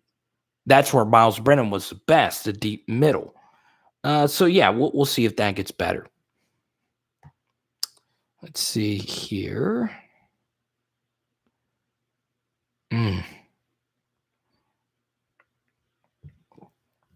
A little bit of this, a little bit of that. Haley was playing that song earlier, and it's caught in my head. I think Santana has a guitar solo on there. A little bit of. Ooh.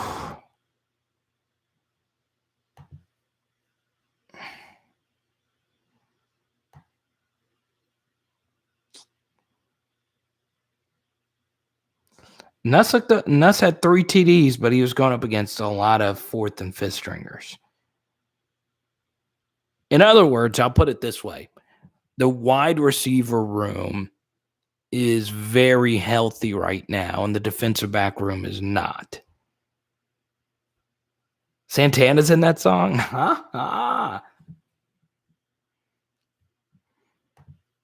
Let's see what we got here. Don't forget Underdog Fantasy. Go to Underdog Fantasy, sign up, promo code Carter. Go get you a draft in, baby. By the way, on Tuesday night when we did our first ever draft, Marcus and I did get into a fight because he stole one of my picks.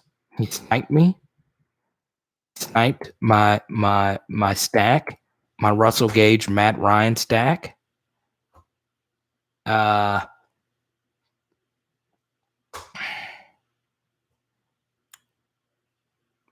Colby, I touched on that earlier. I don't want to talk too much AG2. I wish him the best, though. I stole your tight end. That's what happened. Adam, yes. This is a Walker Howard Stan channel. I've always shared this. Walker Howard's my QB1 for the future. Jerwan, that's a good question. Why does it always seem like Ty, Sting, and Ricks are always banged up? I don't know. Ricks, what was it? I got to give Ricks this. He did play. All 3 of those guys did play through injury last year. Ricks, of the 3, played well through injury, which is interesting. So, yeah, Elias Ricks had the shoulder surgery this offseason. So I can understand that. You're rehabbing a guy. I also will say this, Jawan, about Ty Davis Price. He was the only healthy back for the spring game. So it seems like it goes in cycles. I also think LSU, all right, this is about to get really technical, okay? So LSU has a very deep nutrition staff, which works with their strength and conditioning staff. And they have a lot of like these deep, it's hard to explain this because I'm not an exercise scientist, but they do have a lot of this technology. Like they have like perch technology. And what they do is they look to see how fast you actually put up a squat. And what that tells you, what that data tells you is you can determine how healthy a player actually is by how fast they put up a certain weight during their squats. And what that data can tell you is whether or not you should actually practice a player. So what I think LSU does is because they are very generous when they hand out gold non-contact uniforms, whereas some players really are hurt. But other guys get a gold non-contact uniform or they're held out of practice out of an abundance of precaution. But sometimes it's not even an abundance of precaution. Sometimes it's just them, the data is telling them this guy needs to rest and needs to rest for a full week. Jared, there you go. Jared, it's kind of weird that you and Matthew share the same logo and y'all are both in Fairhope. That is kind of strange. And y'all are both big-time contributors. Thank you guys so much. Jared, we didn't do a live stream last time. We moved it to Sunday night simply because I was visiting my family for the first time in a very long time. It was an emotional weekend. I'm not going to lie. It was really emotional. Well, I was I was in DC. I lived in DC for a while. So I lived with this family from DC and they were down south. So I drove to go see them in Baton Rouge. And it was very important to see people like that because, especially with the way things are going now, traveling is just so difficult. And honestly, I hate traveling right now with everything that's going on, but I think about him. I talk to him all the time. So it was a big weekend. So that's why I had to move the live stream from Saturday to Sunday. But yeah, man, Fairhope's a place to be. I didn't know LSU was like Fairhope. I didn't know Fairhope was like LSU Central. I love me some Fairhope, Alabama. I think Jared's in Mobile, though. My bad. I think, what is it? Fairhope to Mobile is like a drive from Denham to Baton Rouge, something like that. A little bit of this.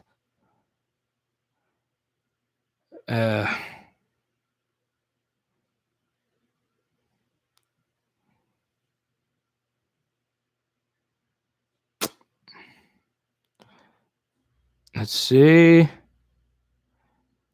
Jared, let me know. Are you in Mobile or because I should? It depends. We're trying to get it on. Is that okay? So Jared's in Mobile. Fairhope is kind of bougie, though. It honestly is. Let's see. Thank you, Colby. I appreciate you, my guy.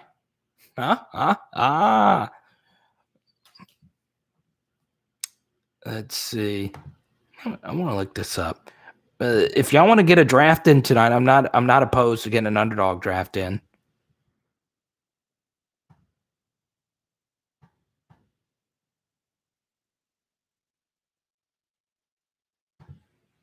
Let's see. Sims?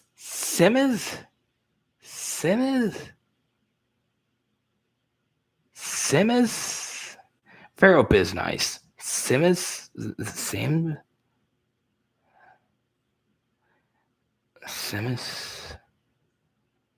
I'll come do a show in Fairhope. Why not? I'll bring an opener. You're going to be a grandpa, Jared? Let's go. Congrats to you, Jared. Marcus is going to draft. Okay. I'll set one up if we can get if you're outside of the state of Louisiana, you can draft tonight. Jared, you're in that last draft. I might do it a little bit later. We'll see how everybody's feeling. So if you go to Underdog Fantasy, you sign up, you type in the promo code Carter, $10 deposit. They give you $25 right when you sign up. And guess what? You're supporting me when you sign up. Congrats to you, Jared. Grayland showing you some grandpa love. Who do y'all think is going to get the first pick on LSU's defense? Let's go. I'm going Mike Jones. I'm still sticking by it. Mike Jones is going to get the first pick. And he's going to house it. But the first thing is Mike Jones needs to earn that starter spot. That's going to be tough.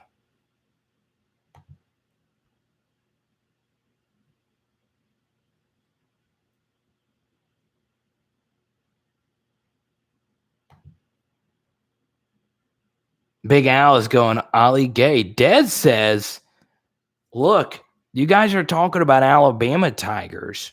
Why don't you talk about Cordell Flott, an actual Bama Tiger? I love it. Cordell Flott. I would love a Cordell Flott pick. Honestly, if you wanted somebody to get an interception, it would be Cordell Flott because that would do wonders for his confidence. Johnny says, I'm going Micah Baskerville. I love it.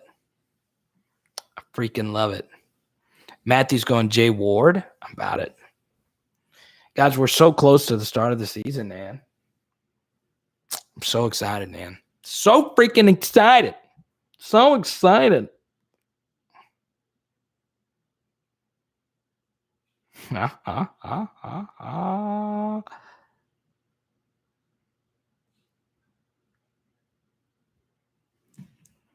Let's see here.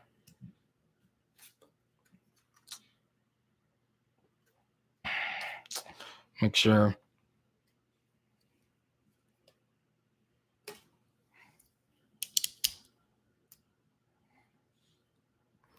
Yeah, and Cordell Flott. Let me confirm that.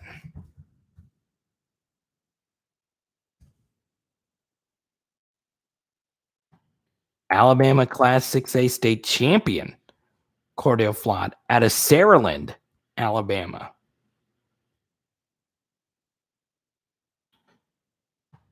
Cordell Flott, good friends with Derek Stingley Jr. LSU's got a few Bama Tigers. Neil Farrell's also from Bama. Armani Gowen's a Bama Tiger. How about it?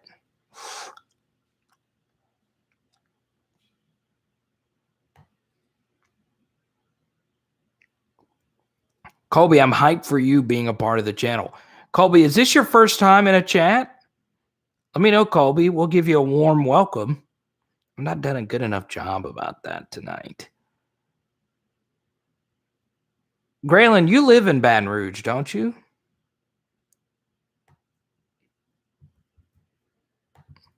Let's see.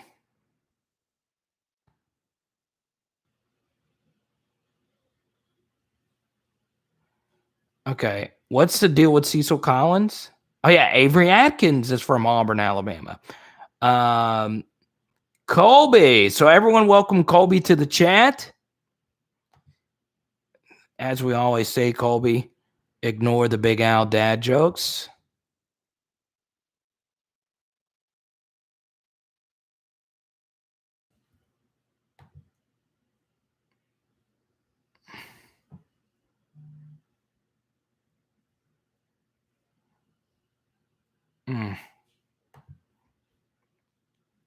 Everyone welcome Colby in.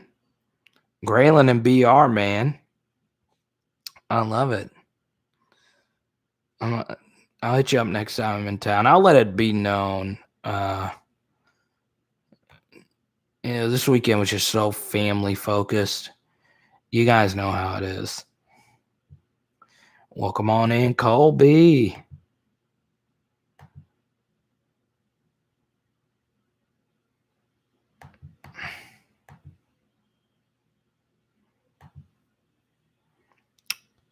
Let's see. Welcome to the Thunderdome. I love it.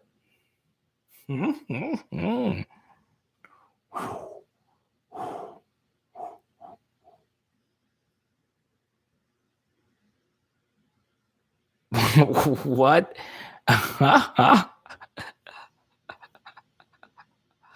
Oh, man. I'm telling you. LSU's got a really good brand when we have so many commenters from Alabama. Big Al in Alabama, Jared in Alabama, Matthew in Alabama.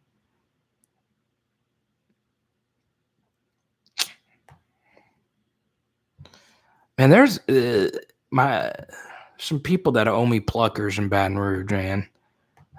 I didn't even get a chance to go get my pluckers in Baton Rouge. Trying to decide what I had this week. No, I mostly ate at home. I'm not gonna lie. In Baton Rouge, there's some daggum good boba tea, right? Like, I am a boba tea fanatic. Are there any other? Oh yeah, Jared, you're from Louisiana. I'm from Louisiana. I love that, Jared. Man, I freaking love Pluckers. I'm not gonna lie, they're fantastic. I love most wing places, but Pluckers, dear Lord. Part of my allure with Pluckers, though, is man, the spicy lemon pepper. Daniel, you're in Northeast Alabama? Boba tea is so good. The tapioca, oh my God. Guys, you got to get on it, man. Oh, man. Johnny, you never had boba? Hey, so I was opening up for an Asian comic. His name's Jason Cheney. He's really funny.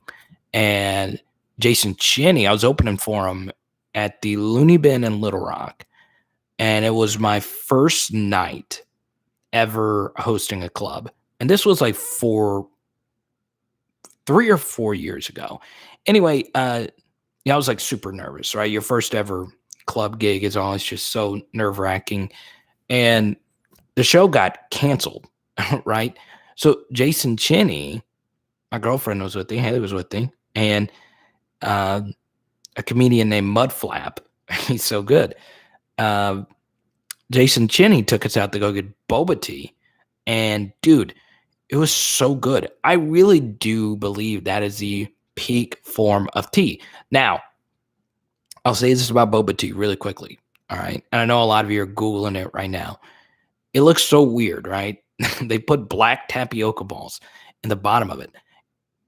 There is a flavor called taro boba tea, but you got to get it in smoothie form. So a lot of boba places, you have the option of getting it in a tea, which is like kind of like a milk. It's kind of like the coffee, like frozen coffee versus just like liquid coffee. But the boba tea, guys, is so good. All right. And if this is your first live chat, whenever we get about 2 hours in, we get wild. Johnny, you're not a boba guy? But Baton Rouge has like 2 elite boba places within like 100 or 200 yards. And they're both on Perkins. There's Kung Fu Tea, which is next to the Rouse's on Perkins Row or whatever. And then there's King Kong Boba Tea, which is like right next to Rotolo's. Like in that little shopping center right there where Thurco Soccer is for you Baton Rouge guys and gals. That place is amazing. Dude, that's the best boba I've ever had. And dude, it was good. It was so good. Nicole said it was gross. Man, dude, it's unfreaking believable. And look,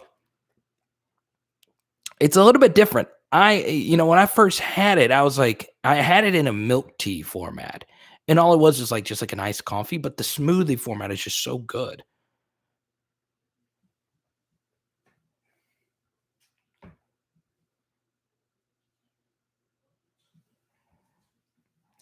Man, Big Al, don't knock it till you try it, man. Don't do it.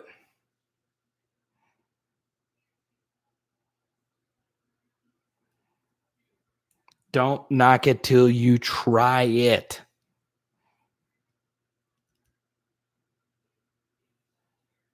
No, but you can get it in different formats. But anyway, if you guys want, if we can get, do we have 6 people outside of the state of Louisiana that would want to do a quick fantasy draft here in about 15, 20 minutes? Let me know. Some of you already have your underdog sign up. Once again, underdogfantasy.com. Sign up, deposit $10. They automatically give you $25 if you use my promo code Carter. So if we can get that, we will draft a little bit later. I think you mentioned you had a breakdown on Azariah Thomas. How good is he, and what position do you see him playing if he should commit, safety or corner? That's a good question. So for those that don't know, Azariah Thomas is a top 150 athlete out of Florida. So Azariah Thomas is really athletic. He projects as just a long, athletic defensive back. Now, most of his high school tape is at wide receiver. Guess what? Tre'Davious White, most of his high school tape that you can find was him making plays at wide receiver. Azariah Thomas is a really good football player. You can just see, just in the film, how smooth he is, just coming in and out of his breaks. One thing I look for on high school film is, do you see any type of struggle whatsoever? And Azariah Thomas just glides. So athletically, I think he could play safety and corner.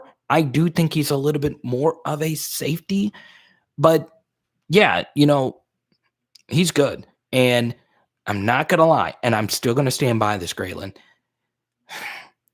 Is LSU okay?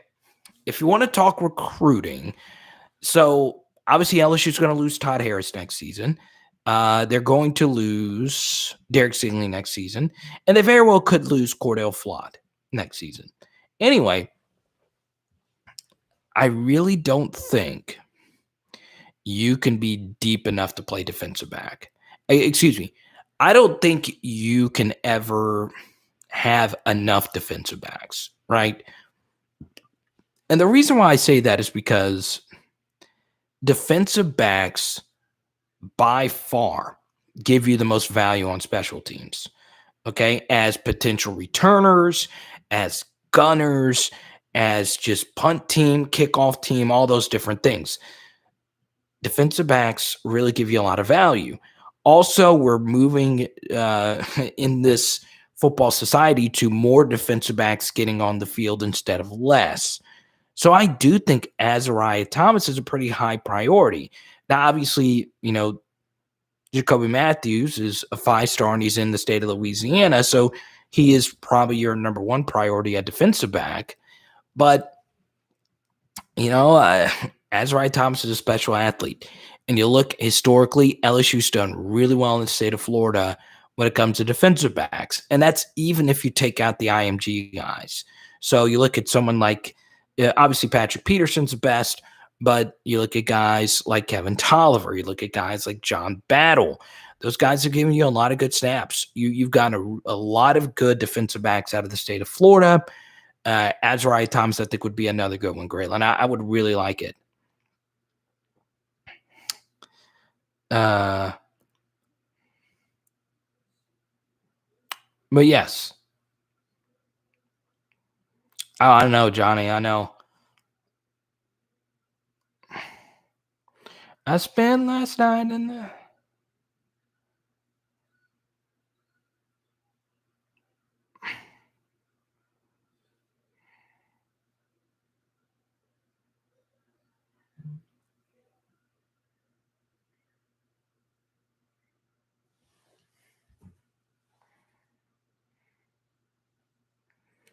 See, Robert wanted to text me and say you guys made his night, so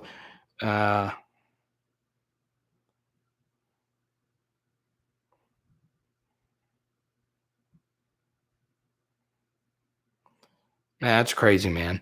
It's so cool, man. We have Robert here. He's so generous, and I know a little bit more about him personally. Man, the dude was just so successful, and the fact that he's fighting this this cancer battle. I know a lot of you keep him in your thoughts, and we always, I know a lot of you, I get a lot of questions about Robert, but it's always good when he pops in these live chats. There's, our live chats are just so much better with him in it. Anyway, but yeah, you just wanted to text and tell everyone, thank you for making them feel better. So that's always good, man.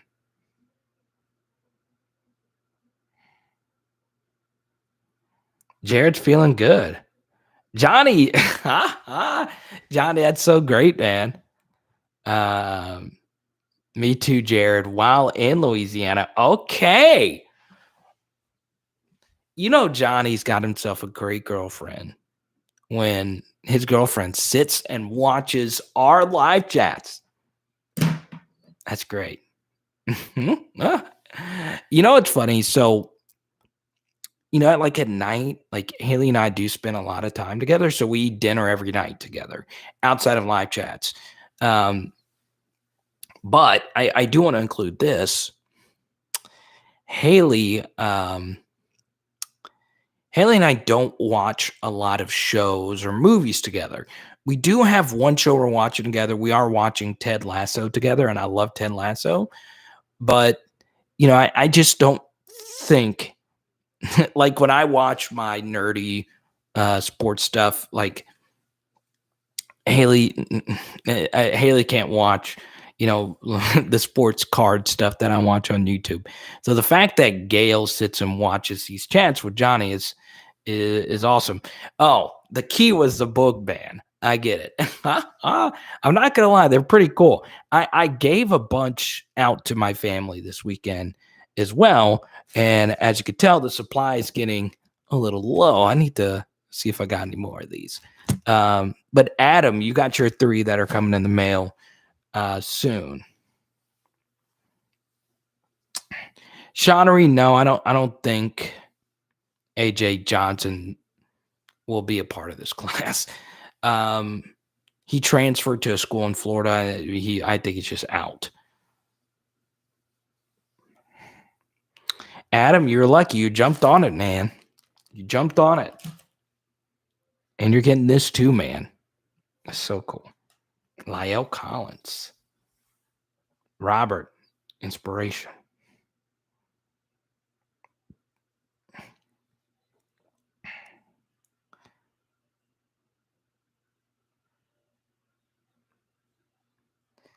Dang, Whitetail. That's that's good stuff right there. So I'm lucky. Haley likes football. She just does. But yeah. Nicole just went inside. Jared's Nicole. I love it, man.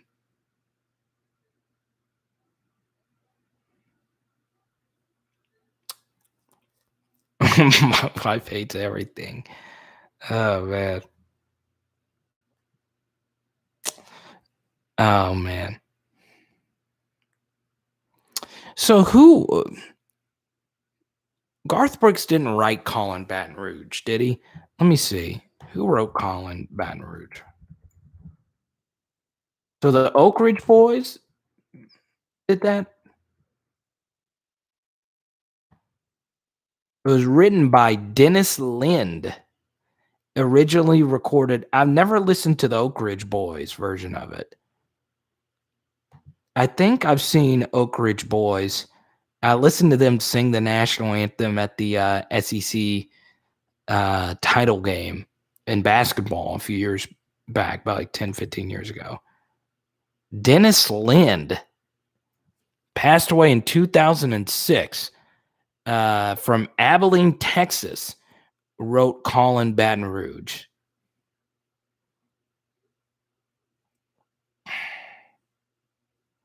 He wrote for Elvis. He wrote Bubba Shot the Jukebox. He wrote for Joe Diffie.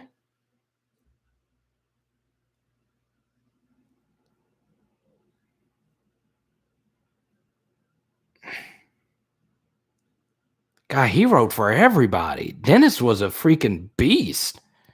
Colin Baton Rouge. Passed away in 2006 at 63.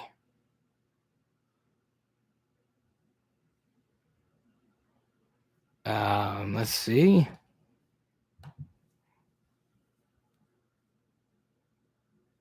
What? Matthew, good night, man. Be ready. We are going to do a fantasy draft on Tuesday night, Matthew. We will do one for sure. We're not going to do one tonight because it is a little bit later. I don't want to keep you guys up. But Tuesday night, come watch me and Marcus get in another fight.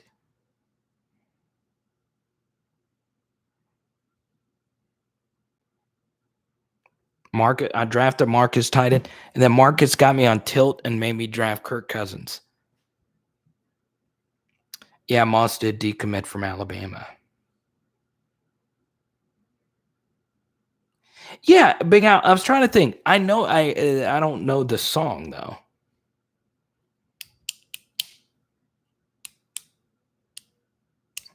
Your 3-year-old little girl is all about LSU football. Love it. Wait, Pegasus, who is your significant other a fan of?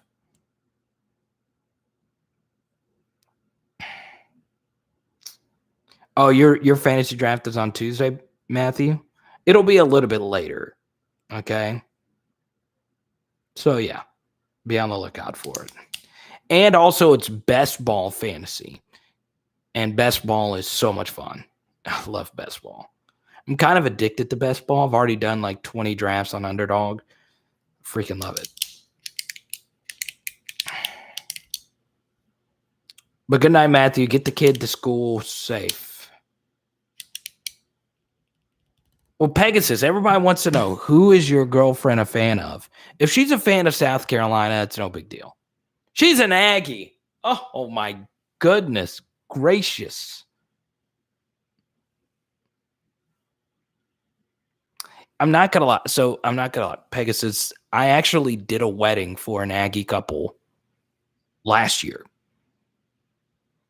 And they made me play the freaking Texas A&M fight song. And they did this. It was not great. You saw Joe Diffie had mud bugs on the West Bank about 94. Oh, man. Joe Diffie, the subject of one of my favorite viral tweets of all time. I'll let you Google it and see it yourself. But Texas A&M, okay. Are Texas A&M's traditions kind of strange? Yes, and they do have a different type of vibe to it. Okay, it's definitely different than the other SEC schools. But was it still fun? Yes. Was College Station still a lot of fun? Yes. It just was. Now, I'm not gonna. It wasn't my favorite SEC city.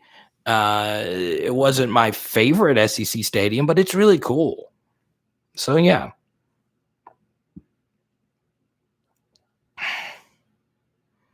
But A&M, I'm telling you. But the most underrated SEC city is Fayetteville. I always stand by that. I know I'm biased. I get to go. I've gone there hundreds of times to go see my best friends live in Fayetteville. And, I've done a lot of comedy there. I mean, I've spent a lot of time. Fayetteville blows me away every time I'm there. It honestly does. It really does. It's just good. It's just a good city. Lots of good jobs, low crime, booming economy. It's top 5, top 10 city on every metropolitan city rank. Cost of living, all those things, it's just good. And, you're drivable distance to a lot of really fun cities.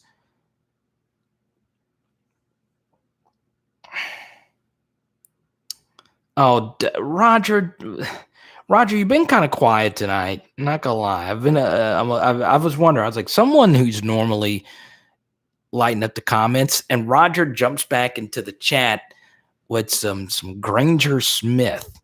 That is a name. Granger Smith. I can't even remember a Granger Smith song. So I did, for those that don't know, I did country music for 5 years along with my sports radio show. And, the music wasn't necessarily my cup of tea. I know a decent amount about it now, but that was pretty cool. We learned tonight on the chat about Dennis Lind. Who would have thought that the writer of Callin' Baton Rouge was from Abilene, Texas, and passed away in 2006? I wish Dennis was here to live this moment.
so crazy.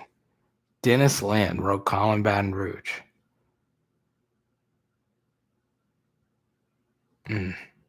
R.I.P. to one of the best songwriters of all time.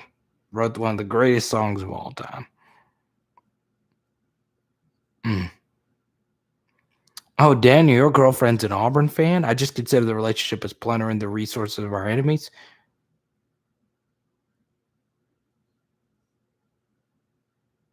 Oh, I just caught the last part of that comment, Daniel. I was giving Dennis Lind his flowers. If I'm saying his last name correctly, it says Dennis Lind. No, is Lindy. Dennis Lindy. So I wasn't even honoring this guy correctly. Dennis Lindy, according to Wikipedia. Lindy. It's spelled Linde, but it is Lindy. Or is it Lindy? No, it's Lindy. DY is D. Lindy. Trey, you've missed a crazy live chat. Trey, Marcus, you can't leave when Trey joins. Okay.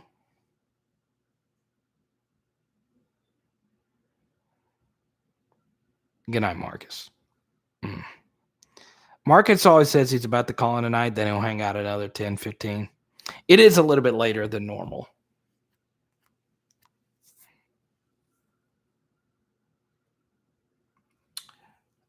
Okay, Roger Dodger, what is the Florida does that song crap, what do they do in the swamp? Come on, famous artists. The swamp, they do let me see.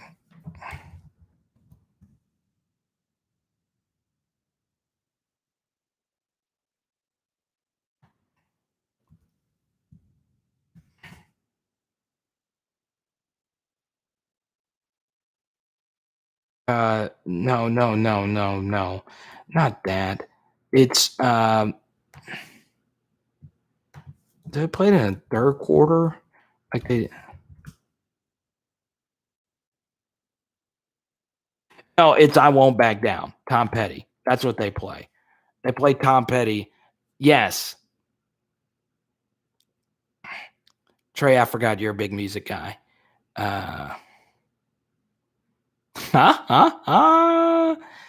Big Al. I love it.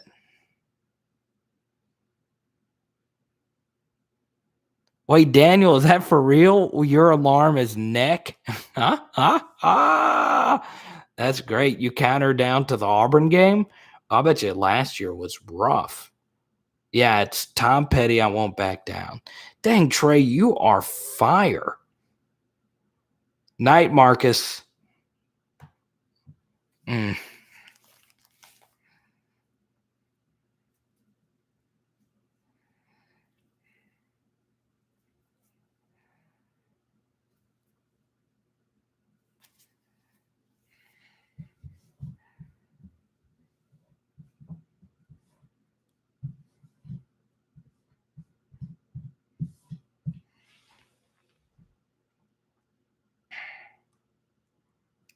Adam, that's a good question.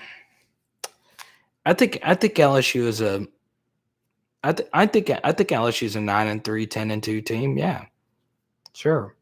I think 9-3 is probably the most feasible outcome next season.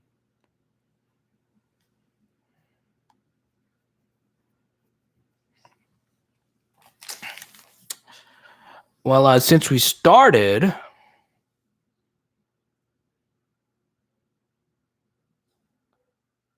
yeah, but I'm not gonna lie, the swamp is pretty dope. In the game. Part of it is because Gainesville is just a very underwhelming. Obviously, where you go oftentimes depends on your personal experience there. And I've only been to Gainesville once for a game. But yeah, that game was wild. We got our butts kicked. I was there for the 08 game. That was bad.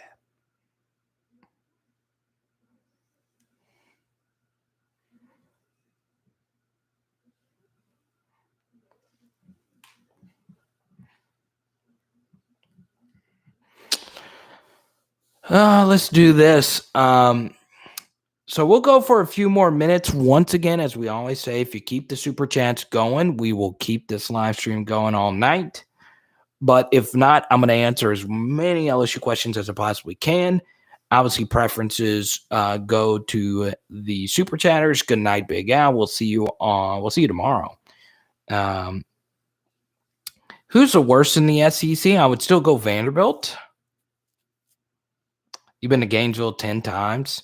Is it just because of the stadium, Jared, or is it because you know people there? Let me know. It's interesting. I don't. That's crazy. Graylin says 9-3 is our basement. Well, if you believe that, then you should take the over. I don't think the over under is going to touch 9. I think it's going to stay at 8.5.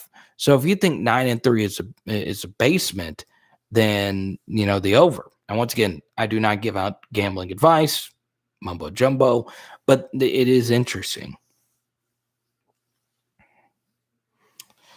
I agree with that too, Pegasus.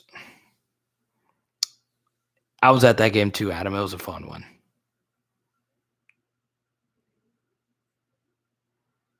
Daniel says 10-2 should be the floor. I like it. Oh, Grayland said, look, Carter, I'm putting the Pluckers bill on this game. Huh? That's good. That's really good, man. But yeah, it's interesting. So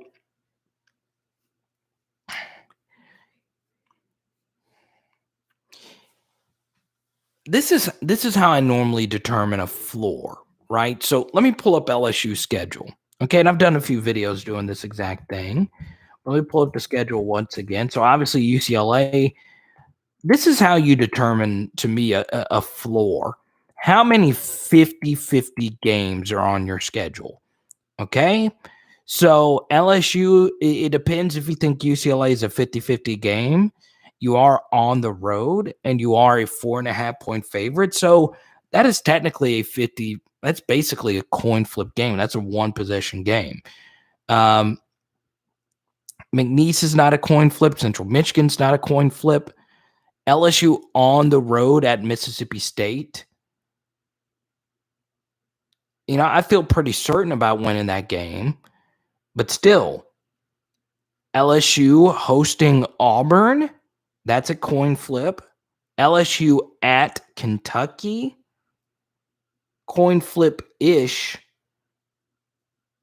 You probably win that game 7 out of every 10 times. LSU versus Florida, that's a coin flip. LSU at Ole Miss, the 8th straight week they will have played on the road. That is definitely a coin flip. The Alabama game is definitely a coin flip, and you will probably be the underdog there. Hosting Arkansas, you should feel pretty comfortable, but Arkansas is not a runover anymore. And Texas A&M, I just don't think, and this is just how I feel about the schedule. It's not so much about LSU being good or bad. It's just everybody in the SEC's gotten better. This is not the SEC of 2016, 2017, 2018, where, Arkansas was so bad and Ole Miss was so bad. And Mississippi State, was actually decent with Dan Mullen. But, you also had some bad Florida years before Mullen came over. You were just playing a weaker SEC. But now, the SEC is just so freaking deep right now. Hey, Paris, good to see you. We're about to sign off in a second, but if you super chat, we'll hang out for a little bit more.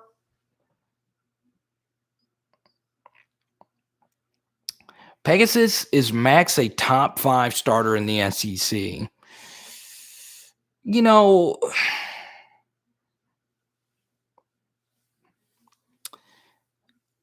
I would say yes, simply because he's probably tied with a lot of guys. Because my thing is, how many quarterbacks can you clearly say right now is better than Max Johnson? Well, Matt Corral, But even then, Matt Corral in his road games were so much worse than his home games. All right, everyone thanks Paris. You better thank Paris because I was getting ready to sign off. We'll keep it going. Thank you, Paris, for your super chat. And hit the like button while you're here. 57 likes. We appreciate it. Got to extend that time.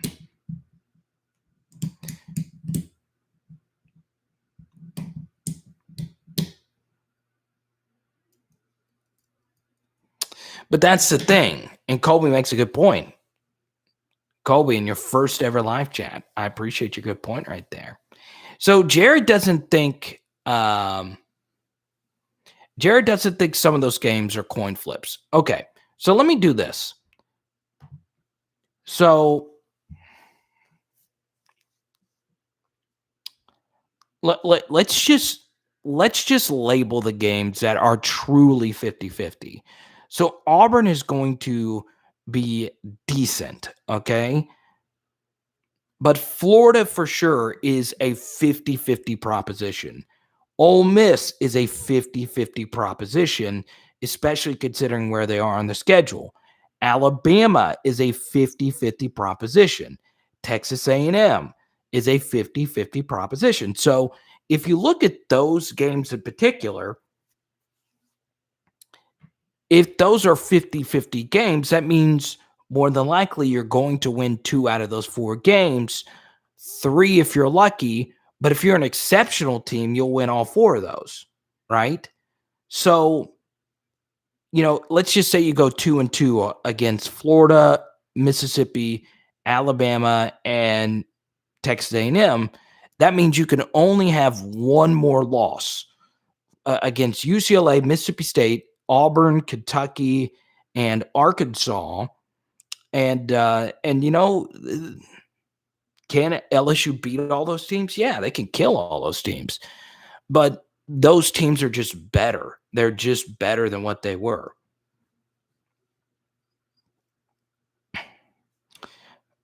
But it's not just 50-50. It's also like 60-40.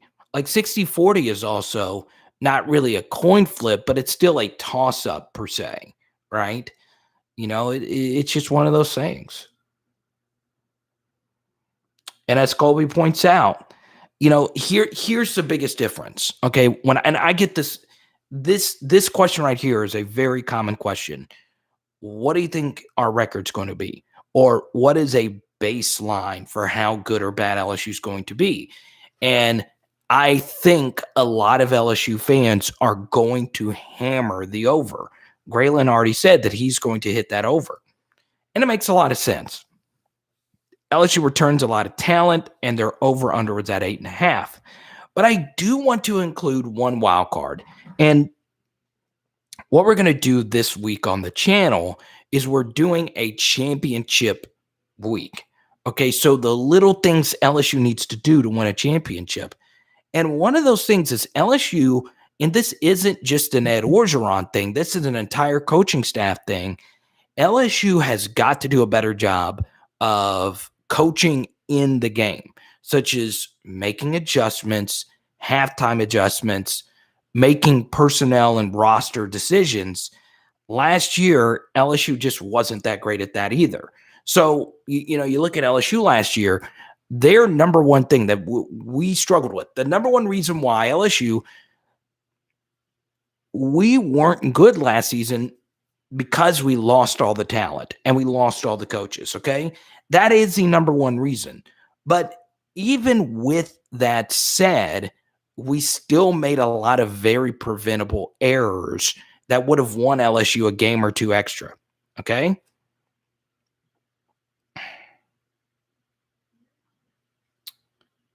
Let's see. Dang, Ronick. Let us know how you really feel. No, I get it. I wish it wasn't this BS. It's a live chat, though. So, for those that don't know, live chats are very interactive to make you feel like you're part of the channel. We have plenty of videos that are timestamped where you can watch where you want to watch, but I totally get it, right? Yeah, I know his first comment. Aronik's been around for a while. But I get it. We have hundreds of other videos. What, like 80% of our videos are timestamp, precise, no comments. I totally get it. But this is my favorite part, the live chat, where you guys control the whole thing. So KMC, I agree with you. We should only lose to Bama and maybe Florida. And that is the championship standard LSU is trying to reach. The problem with that is, as talented as LSU is right now, I just don't think, like, here's the thing. The 2019 LSU team, so we were talking about 50-50 games a minute ago. The 2019 LSU team was so good that they didn't leave games up to chance. There were no close games for LSU last season outside of a few tight situations. But outside, the 2019 year had a bunch of very similar cadenced games where it was semi-competitive in the middle, but towards the end of the third and the fourth quarter, LSU was able to get up by 2 possessions, and they would give up a garbage time touchdown late to make the score look a lot more competitive. So the Alabama game was like that, the Texas game was like that, and the Auburn game was like that.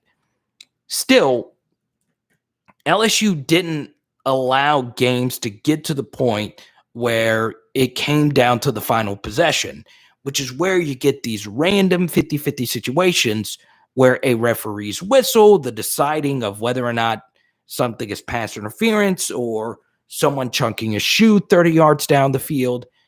What championship teams do is they leave that bit of chance out. So, yes, 2019 played really competitive games, but they were still able to establish the lead and control most of the games that they were able to play. I just don't think that this team is going to be able to blow teams out the way that 2019 did, or just, any elite team does. I just don't think that this team is going to blow enough teams out to where games are going to be, out of question. And that's when you get, that's when you get into the scenarios where you need a penalty to go your way, or you need a field goal to go your way, and all of that. So, yeah.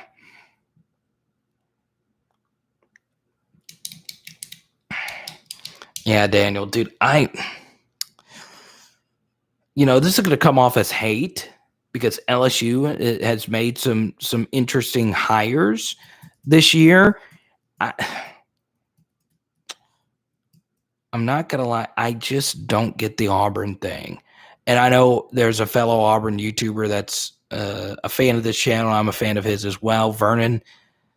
And I've let him know this. He doesn't take it personal, but, I just didn't get it. The Harsin thing, I don't know enough about him. I just hated the coordinator hires that they made. And we'll see. Bo Nix is an interesting case study. I think him starting as a true freshman kind of ruined him a little bit, but we'll see. Yeah. But yeah. Paris, are you still in here? Paris dropped a super chat and she wanted to extend. Got to extend that time.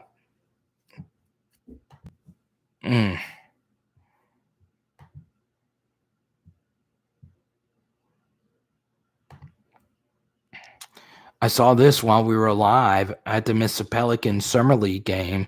Apparently, their draft pick, Trey Murphy, called game tonight. He's gone 26 points in game 1, 10 points in game 2, 7 points in game 3, 22 in game 4. Dude, he's balling out.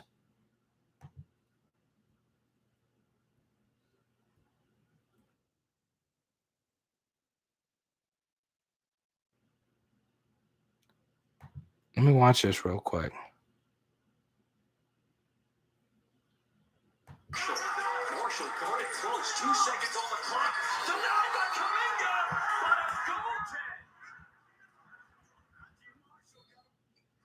goal. Wild. Let's go. Let's go, pals. Let's go, pals.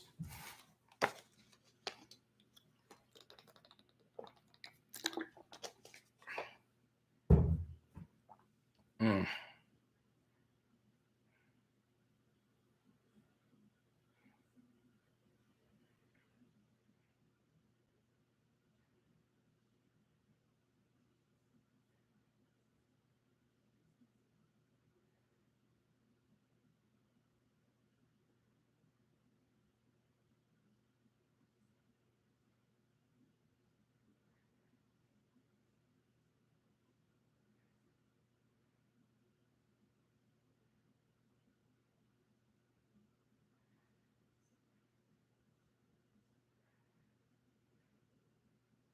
Mm. Hey, Daryl. Cam Thomas is killing it. I love it.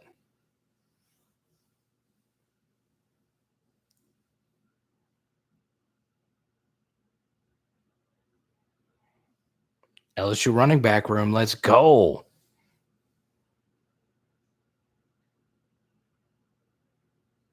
I know, Aaron. So I hope Ronick hears that, because look, that's the point of the live chat. I feel like our live chats are a little bit more meaty, though.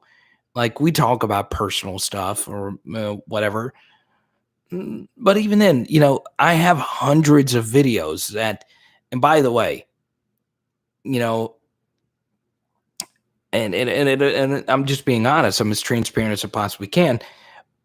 The only way that I could do this channel and support what I have going on here with Haley and our dog Z is with live chats. That's how I make most of my money. One day I'll do a video showing my analytics and stuff like that, and you would be shocked how much money I don't actually make on the time-stamped videos. So yeah, that's the point. The live chat is for you guys to be a part of it, right? It's for all of us to chat and talk about LSU football. Downtown Austin is flooding? That sucks. But yeah, Ronick's been around for a while. But yeah, it doesn't make any sense. Aaron, I know you're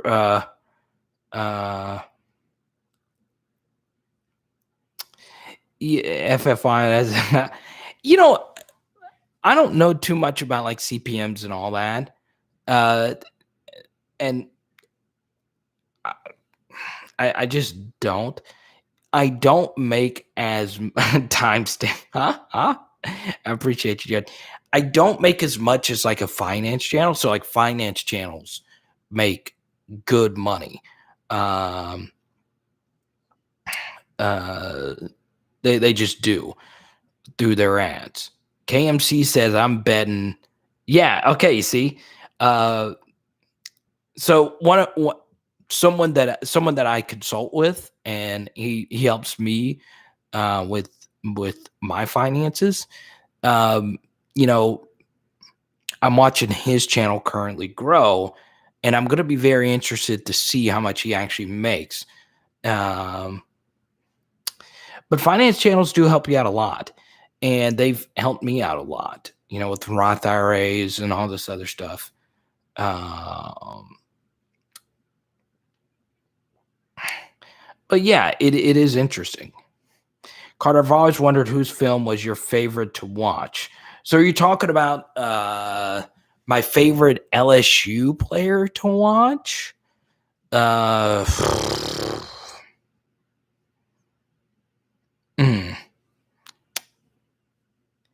It's funny. I think, okay.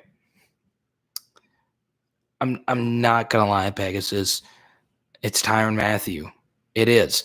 You want to know why? You want to know why I say Tyrann Mathieu? It's pretty simple, because you know, we've seen a lot of exceptional quarterbacks do ridiculous things. We've never seen a defensive back have the highlight reel that Tyrann Mathieu had. So, I would say Tyrann Mathieu's my favorite. Like if I'm ever down and whenever I'm down and out, I'll just pull up his YouTube. And I'm not going to lie, this is one of those cases where if you're a player, I'm not a player, so players watch Tyrann Mathieu's YouTube, and they're like, "What the heck is this?" It's the best. It's the best. He's just the best, man. What he did may not ever be done again. The best special teams player in the history of LSU football is Tyrann Mathieu, and he's probably if he played in 2012, he's probably the clear-cut best defensive player ever at LSU. But yes, pure film, it's Tyrann Mathieu. And honestly, I don't really know if there's a lot of LSU players I love to watch. He is probably by far my favorite. Now, Patrick Peterson's probably my favorite defensive back ever at LSU, but PP7 was just a different, and we've shared this before on live streams. He's just a different, human being. He is a different specimen. We actually talked about this at this exact point, I believe, in our last live chat. But he's the best. But yeah, it's the Badger. Yeah, and it's a Badger. It's simply the Badger. Let me get is Geis going to get another shot in the NFL? If he's good enough, a team, the NFL is not a league of morals. So, whatever happens with this situation, I don't follow that one as closely. I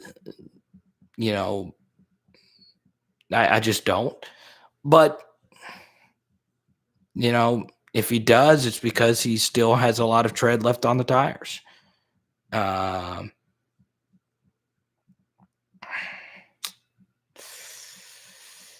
Yeah, Graylin, Cole Taylor is number 3 on Cole Kubelik's breakout offensive players. Let's hope he's right. I know Cole. He's a very, very sharp guy. Carter were better as well. That is true. LSU will definitely be better next season. I hope. I get it. I'm not going. There is a piece of me though, because I love this team so much. It is what I do, for most of my days is talk about LSU football. Obviously, you do get a nervous feeling though, right? We're all so dedicated to this team. We love it. It's our favorite thing. So, yeah, even though I feel LSU is going to be better, it's still nerve-wracking.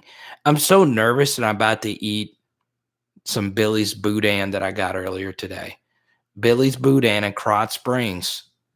Fire. Now you're going to wait in a 30-minute line to get it, but I waited in a 30-minute line, and I still had hours to drive ahead of me. I had to make sure I had extra time to get in that Billy's Boudin line, but boy, they're crackling everything, man.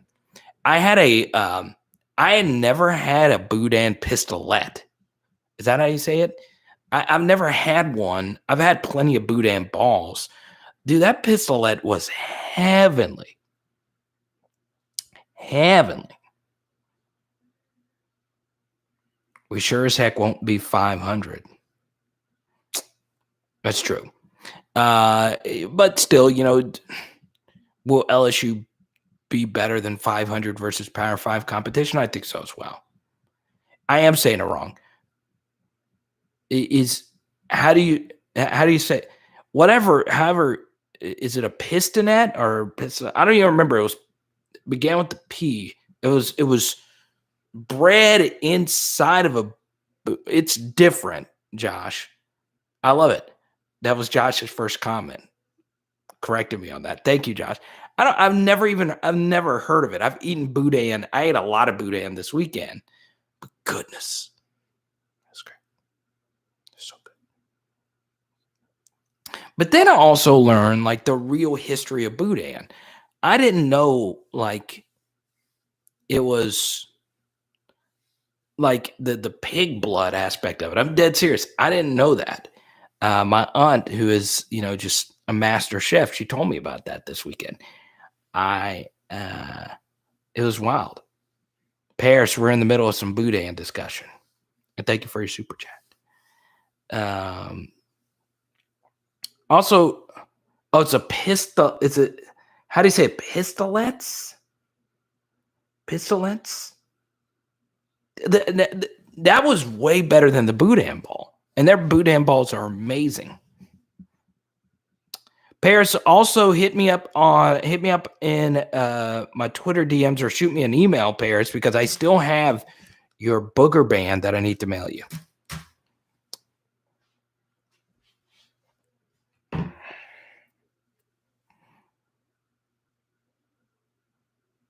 Wait, Buc-ee's has a boudin kolache?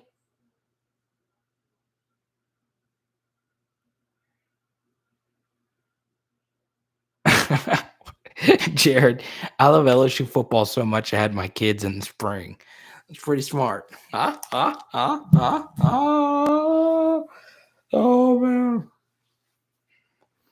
man.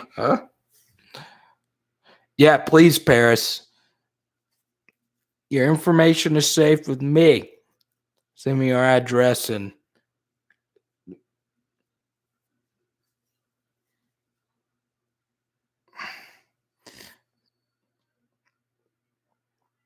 Grant, that's a good question. About time someone phrased the Eric Gilbert question into something that's like that. I got to go with the quality of Billy's boudin balls. Billy's is so freaking fire, man. Dude, I don't know what it is. And I like boudin balls are still so phenomenal. Krotz Springs. Okay, so Josh.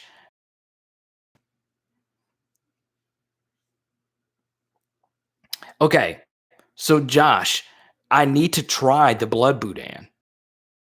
It's red. I didn't know the history behind it. My aunt taught it to me this morning, and she really is a master chef. Like she's jambalaya, just all of it. She makes everything. But I didn't know the history of and like you can't.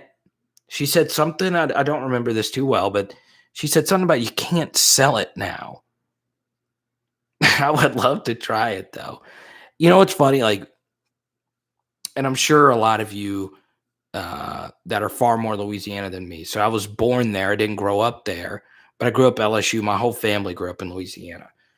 But like with your Cajun food, you go through like different levels of what you like and what you don't like. So Tony's seafood boudin balls. Yes, gas station boudin balls. And Billy's is a convenience store. That's what I love about it. You can, I legit got some boudin balls and $15 on pump 6. You can't beat a tank up and food that quality. And dude, they're crackling. Oh my God. Got it. Oh, so it's the boudin. So you gotta say boudin. You gotta say hot boudin, cold couscous. Come on, tigers. Poosh, poosh, poosh, poosh, poosh. Ha, ha, ha. I love it. But Grant, I'm gonna go with Billy's boudin balls. There you go, Adam. We'll see you on Tuesday night. Will be our next live stream at 7 Central. And Adam, we will have your bands out in the mail tomorrow. It is after 2 hours, so we could talk about anything LSU related. So Pegasus wants to talk about Kylian Mbappe going to Real Madrid. Yeah, Pegasus, I don't think Mbappe wants to play with Messi. That is pretty wild, though, that Messi, Mbappe, Di Maria, Neymar, Gini Wijnaldum, all on the same freaking team. How freaking wild is that? I've never had couscous either. I've never had couscous. Good night, Adam. We'll see you, man. Thank you for your super chat. And your Lyle Collins card will be in the mail along with your 3 bands, along with some other goodies. Let's see.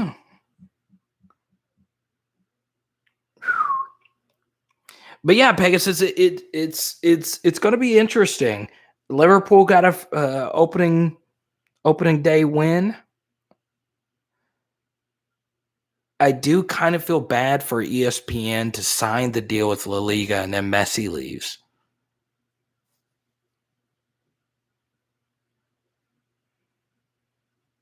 But yeah, I think I don't know. I could see how Mbappe wouldn't fit in with Messi though, because they'll have Neymar, Messi, and Mbappe up front, but none of those 3 guys are center forwards. So I don't think, as fun as people want to put it out to be, I just don't think that would. I don't think that those 3 fit. I just don't. I just don't. I love fried Liverpool.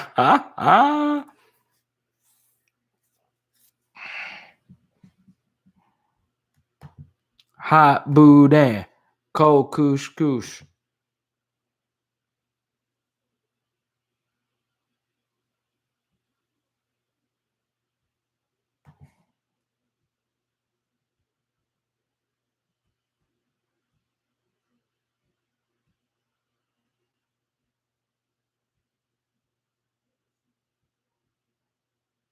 Mm.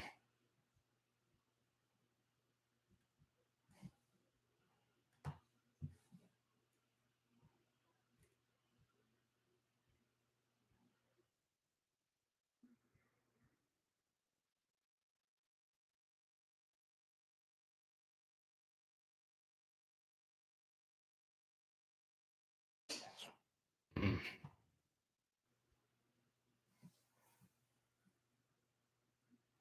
Yeah, Pegasus, I just don't. Mm. All right, guys. Let's see. I don't know, Jared. I'm gonna let you and Matthew know.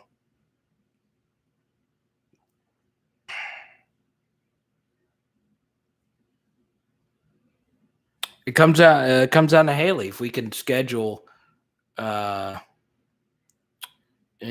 comes down to her family. How much recruiting film do you watch on guys not going to LSU? Not a whole lot, really. I don't watch a whole lot of recruiting film in general because there's only so much time you have in a day. But yeah, Johnny, we're working on that. I'm trying to get something going for this season. It's just so hard, man. The hard thing about meetups, Johnny, and stuff like that, and you know this, and a lot of, is that like these big sports companies that do these kind of things, they have like marketing departments that do that kind of stuff. So, it's just kind of hard to do that and getting all the videos I want to get done before the season. Cole, what's good, man? Thank you for your super chat, man. So yeah. Travis Hunter, the number 1 player. Yeah. I heard he's really good. I've not really watched anything.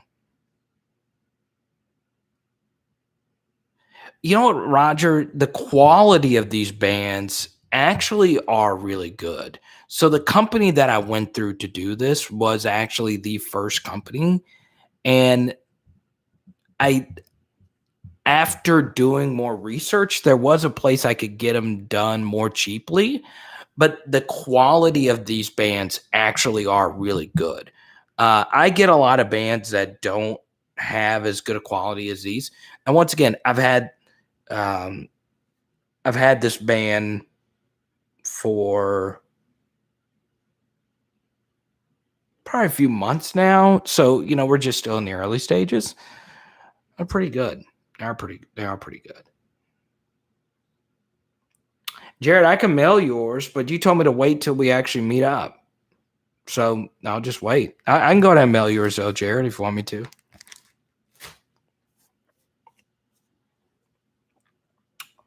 But here's what we'll do. If I don't get to Fairhope before the start of the season, if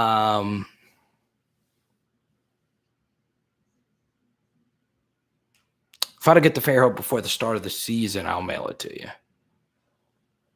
I'm telling you. they legit fit. And what's interesting is I have a fatter wrist and they still fit just fine.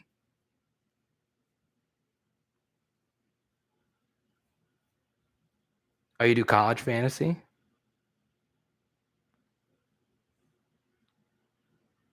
All right, Jared. So I'll talk to Haley tomorrow, and if we can't think of a date before your LA trip, I'll just send you one.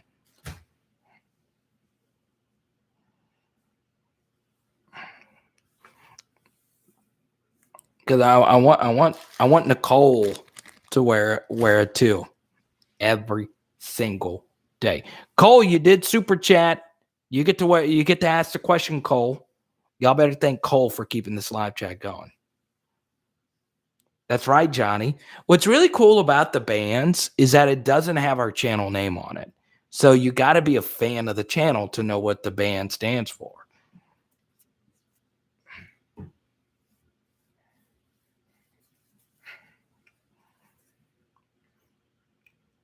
Guys, I'm not going to lie. Haley was making fun of me before I left. So Haley is she's really particular about her diet. So since we've been dating, she doesn't eat anything fried. She doesn't eat anything bad. Then she decided to go on another diet, and she's starting to get thinner than what she already is. And I got really fat this weekend eating 1,000 different things. I feel so fat and about to eat a boudin ball at 11 because I'm starving like a Jerry curl.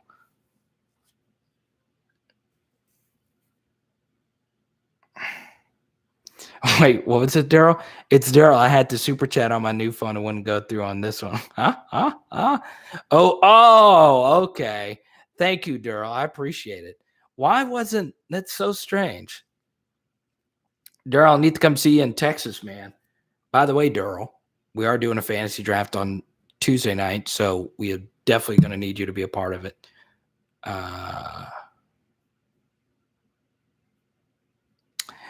Yeah, Daryl,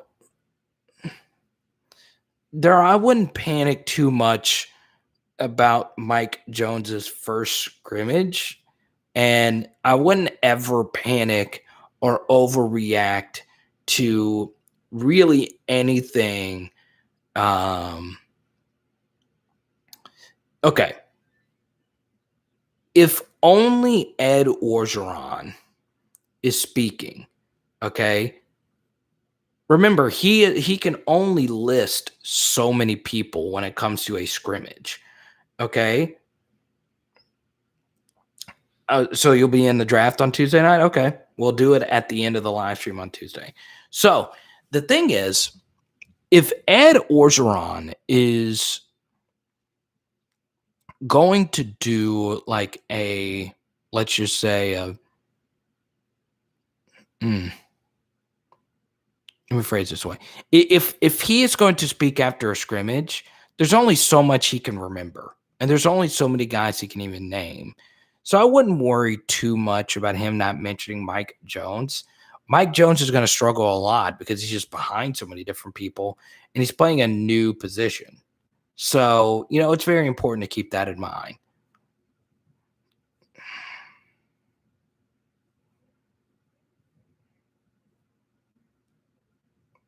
Your wife lost 30 pounds when you, huh?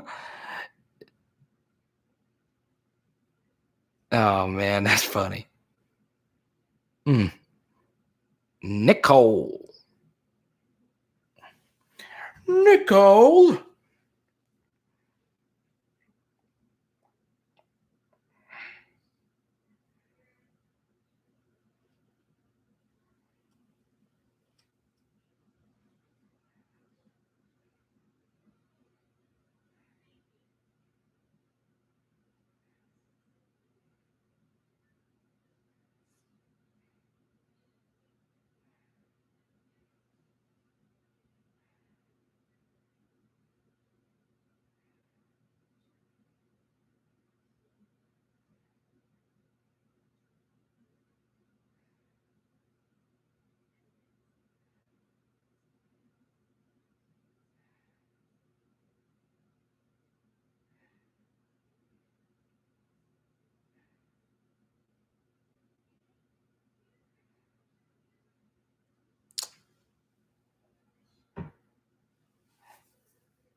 That's cool. You could have gone by and said hi to Daryl.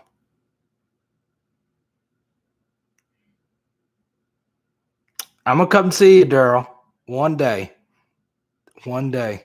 There's a lot of places I need to come visit and see all you guys. But anyway, we do need to wrap this up. I'm about to pass out after all the driving today. But be on the lookout for tomorrow's video. We have championship week coming up this week. You're absolutely going to love it. It is Power Hour LSU. Boom. Billy's Boudin. Let's go. Let's go.